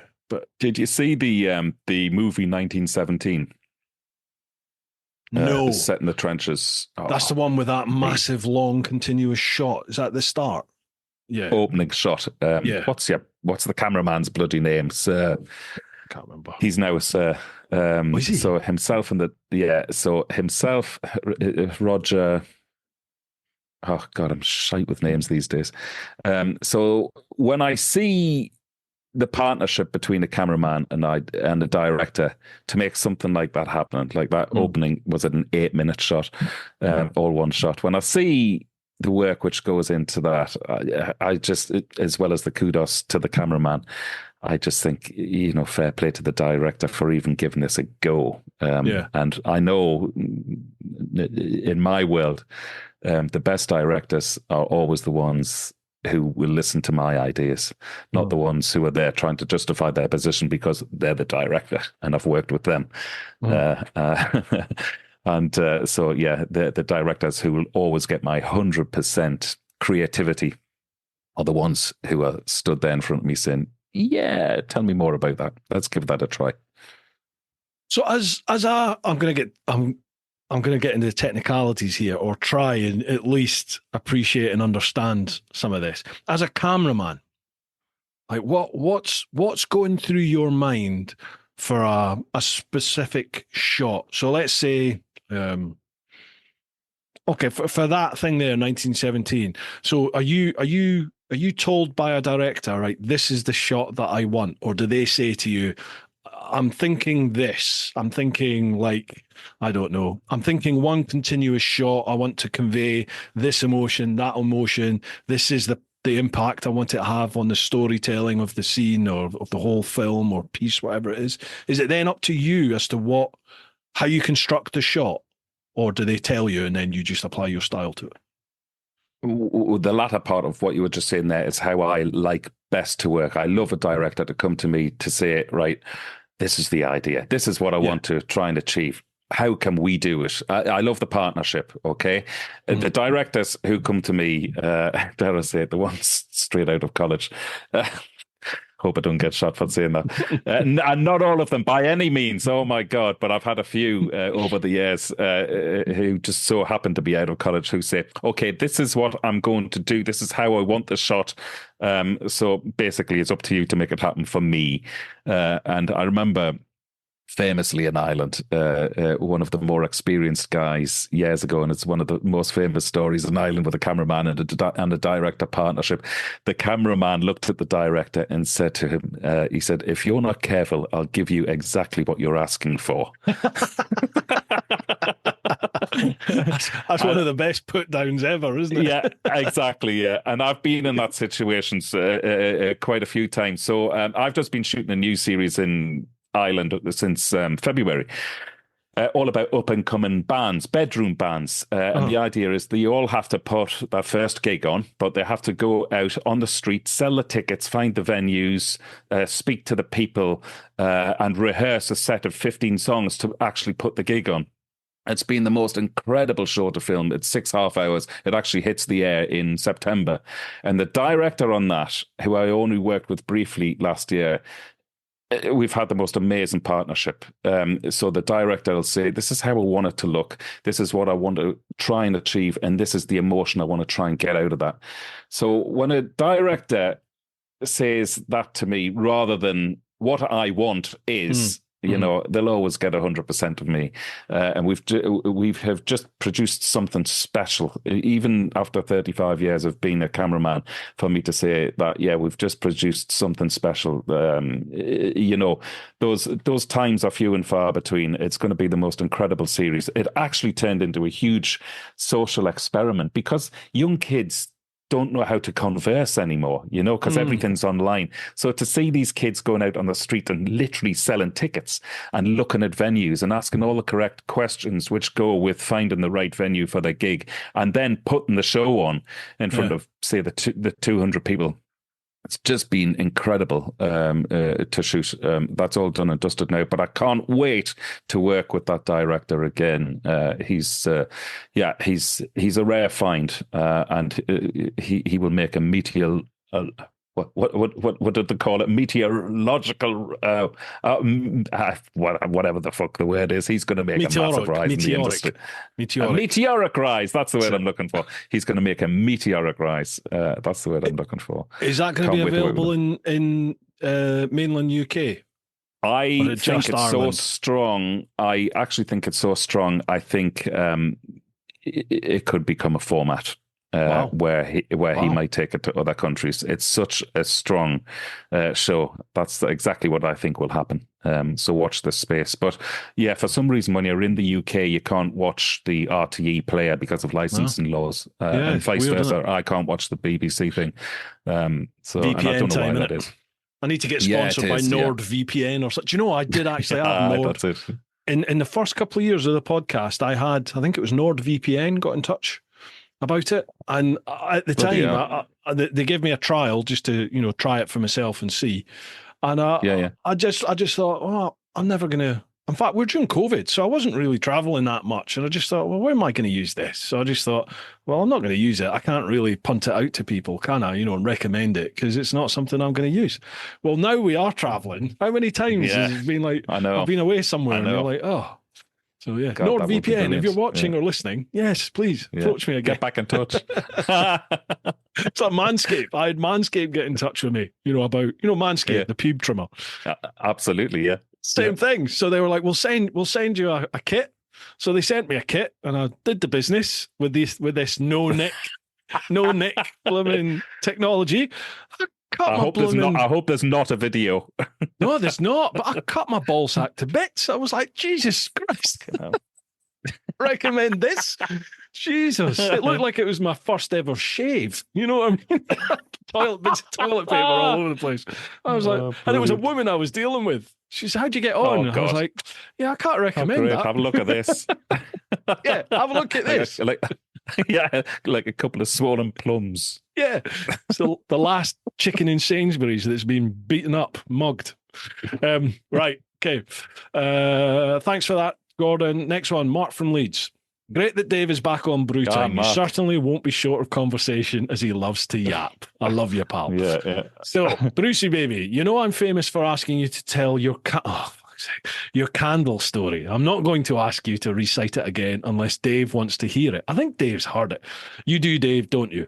My question to Dave is, tell us one of your famous stories in life or on the film set location. It doesn't necessarily have to be about you. That doesn't include soiled socks. What's that? My God. Soiled socks? Well, you're not going to get to hear about soiled socks. I want to hear about soiled socks. Oh my God. I have a million stories. My wife says I need to write the book. I'll just give you a quick funny story now then. And I'll try and I'm just one which comes to light. And I don't know why this one's come to light, but I got my gallbladder out years ago, and I was told by the surgeon, this was about 10 years ago, that I needed to take like 2 months off work. Well, I'm a freelance cameraman. That was never going to happen. I was back to work the following week.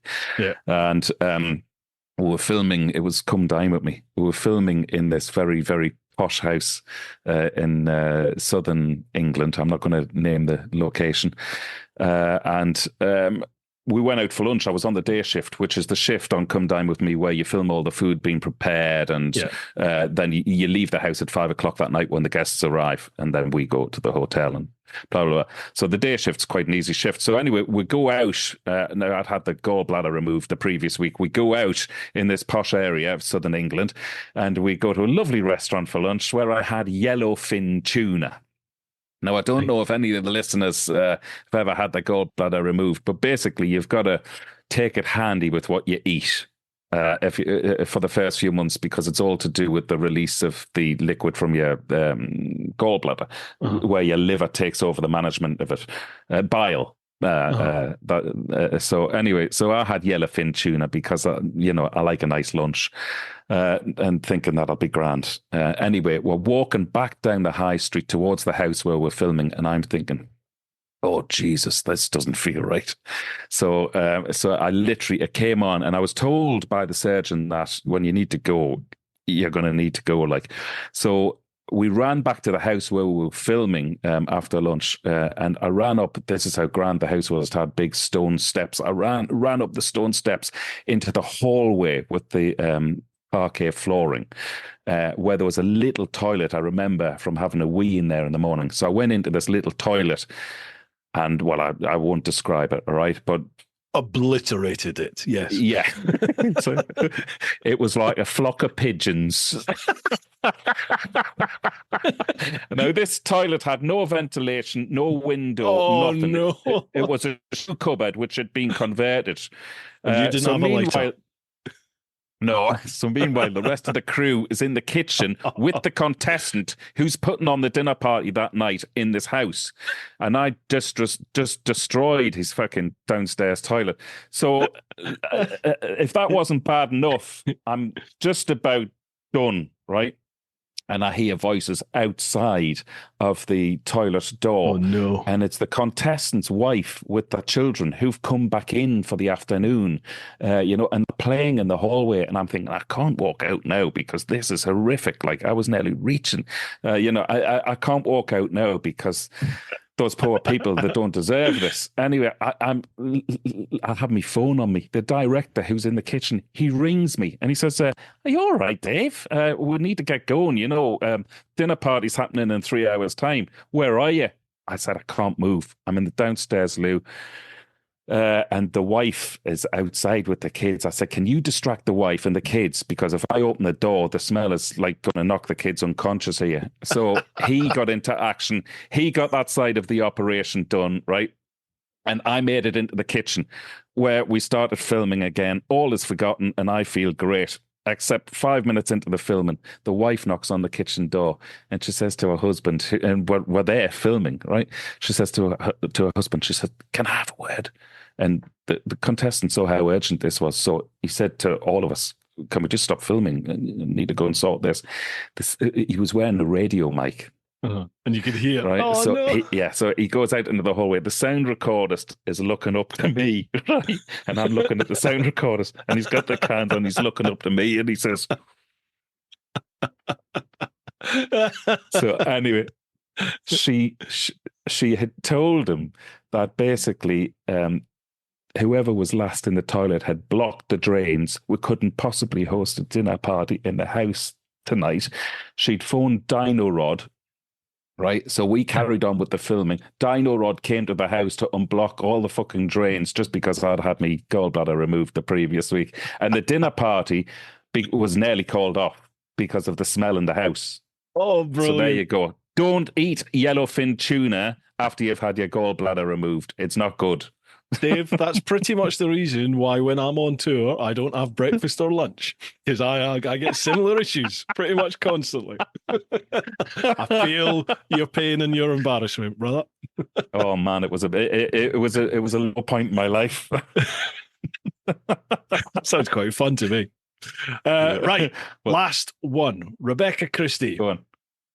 Hi guys, Dave, just watched your last video about your life crossroads. Don't think too hard, do what makes you happy. As the big man says, live your life. Yeah, absolutely. Question, you're in the arse end of nowhere and see a UFO. Are you whipping out your camera or are you running away? If you film it, how are you going to make people believe it's real and not AI?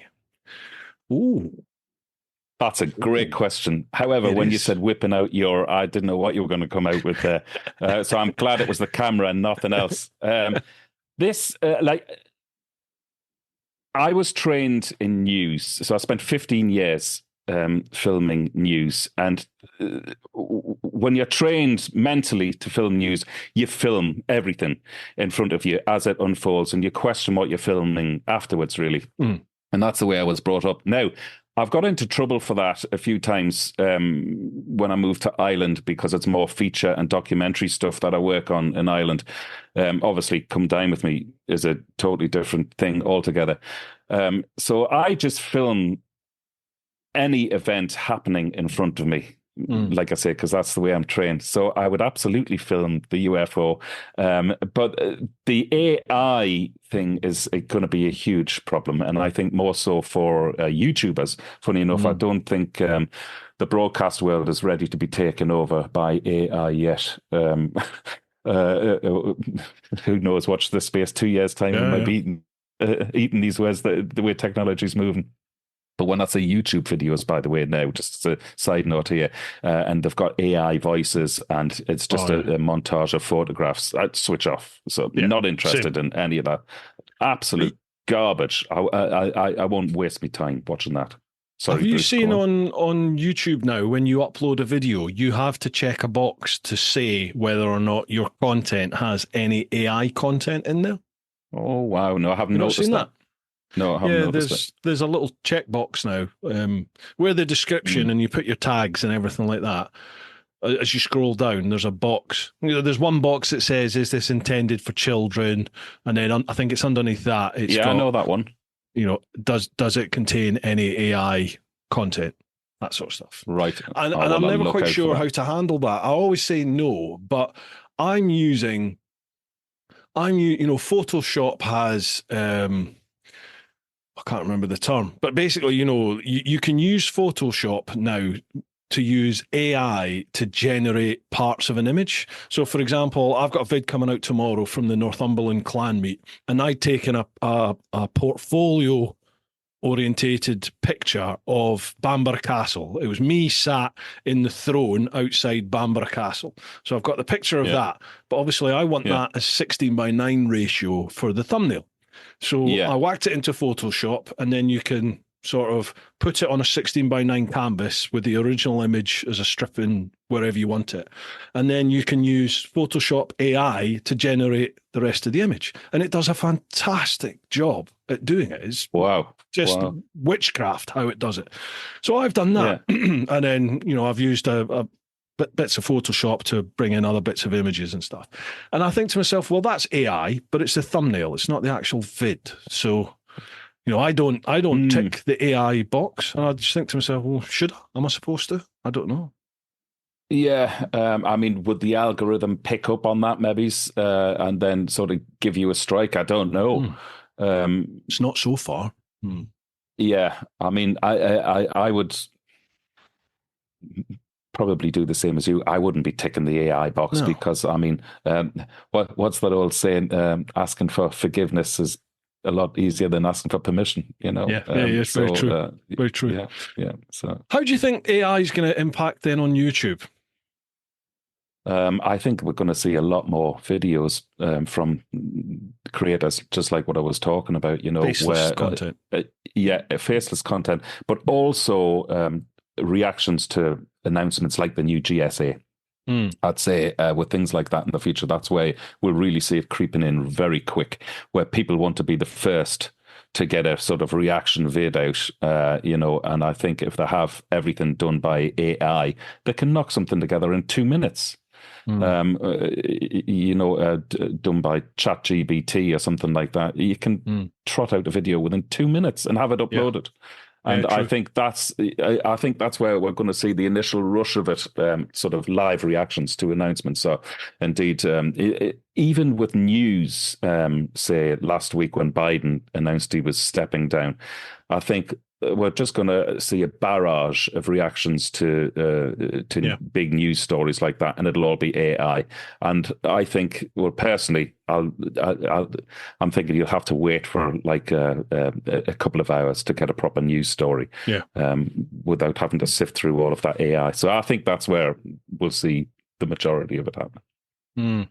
I've been using AI a lot for the podcast. Actually, there's a website called Opus Clips, and it specializes in So I pay the subscription to them, and I've probably been using them this year. It's only this year I've started using them, and they'll take the long form content and then they'll use AI to go through it, and then they give you 40 or 50 clips. And they can range from 0 to 30 seconds up to like 5 minutes, depending on what you want. And they'll annotate it. And you can now, in the recent updates, they've really gone much more in depth with the editing suite that they have. Because before, what you got was kind of what you got really in terms of the camera, the jump cuts and the clips that they had and what audio you had. Now they're giving you a lot more control as to what's coming. It's becoming a really good bit of kit. So that can save me a lot of time. I still, for a podcast, I will still sit, and when I edit the podcast, I'm listening to the whole podcast at, double speed, but I'm still cutting out snippets that I think, this will be good for the trailer.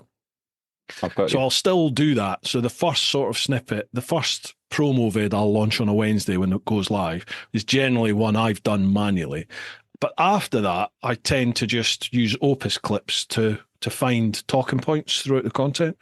And generally, it does a fairly good job at it. It's definitely getting a lot better. I must take a look at that. Yeah, it's good. Yeah, I must take a look at it. I mean, again, what it comes down to for YouTube as well is that any sort of tool which we can use to save time as well. Always get my interest anyway. It'll always prick my ears up. So. Absolutely. Right, Dave, that's us. Just about 3 hours, pal. There's still loads of questions on Instagram and Facebook. Folks, I'm so sorry we've not got to them. Brilliant. If we can do this meet in person, if I can get my arse over to Ireland, mate, I'll bring a copy of these questions and we'll do it in the pub. Oh, wouldn't that be great crack? Yeah. I'd love that. Right. You're on. I'm going to hold you to that, Bruce. Mate, I'm up for it. I want some of these truffle parmesan chips that you're talking about. Chips. I'll organise it. You don't worry. Right, you're on. Dude, before we go, any promos, any plugs, any shout outs you want to give? Floor's yours. Do you know what? Rather than a promo or a plug, I really do want to give a bit of a shout out. We've spoken about it a few times, and it was to do with that Life Changes video that I released over the last month or so. And I was really at a crossroads where I didn't know whether to carry on with the YouTube. I was going through a few personal things as well. I was also told by the doctor that I had to change my lifestyle, high blood pressure, high cholesterol, pre-diabetic. It seemed like my world and everything I loved over that sort of 2-week period was just collapsing. I was pretty low, and the YouTube thing was just going to be put on the back burner. But rather than putting it on the back burner, I went out and made a video and told everybody what was happening in my life and how I was feeling. And I'm not kidding you. It's thanks to you guys getting in touch, the overwhelming support and messages that I got. It didn't just make me carry on with YouTube. It lifted me right back up. And I just want to say a huge thank you to everybody who supported me and got me back on my feet. And there's not many times in life that I hit rock bottom. That was one of them. And all of you guys out there got me back going. And thank you so, so much for that. Awesome. The power of social media when it's used how it should be used. Absolutely. Absolutely. Nice one. Not much more I can say to that. Folks, if you've not checked out Dave's channel, have a look in the links down below. Make sure you check it out. If you enjoy what you're seeing, give him a like, a follow, a subscribe. Dave, thank you very much for coming again onto the podcast. Loved it. 100%. I'm coming to the Emerald Isle and we'll do this in person. Hopefully this year if I can. But wouldn't it be great if we could get a photograph of the two of us eating some Parmesan truffle? I know. Part of me wants to do it. Part of me wants to get on the bike tomorrow and come over to you right now, so I could use it as the thumbnail. Oh God, that would be so good. Never know. The America trip, is that September? September the 25th. I head off. Yeah. Okay, and it's how long for? 2 weeks. 2 weeks. Right. Okay. Yeah. Right. Okay. So maybe we'll try and schedule something for after that, and then we can chat about the trip as well. Okay. Oh, wouldn't that be brilliant? Yeah. Wouldn't that be brilliant? Lovely. Ireland in November. What can go wrong? Nothing. Yeah. Great to see you. Great to see you, Bruce. Thanks for having me on. Really, really appreciate it, mate. And absolute pleasure. Always good to catch up. Nice one. I'll chat to you soon, buddy. Okay, mate. I hope you've enjoyed this one, folks. Keep doing your thing. Look after those that you love. Get on out there whenever you can. But most importantly, live your life. Woo-ha!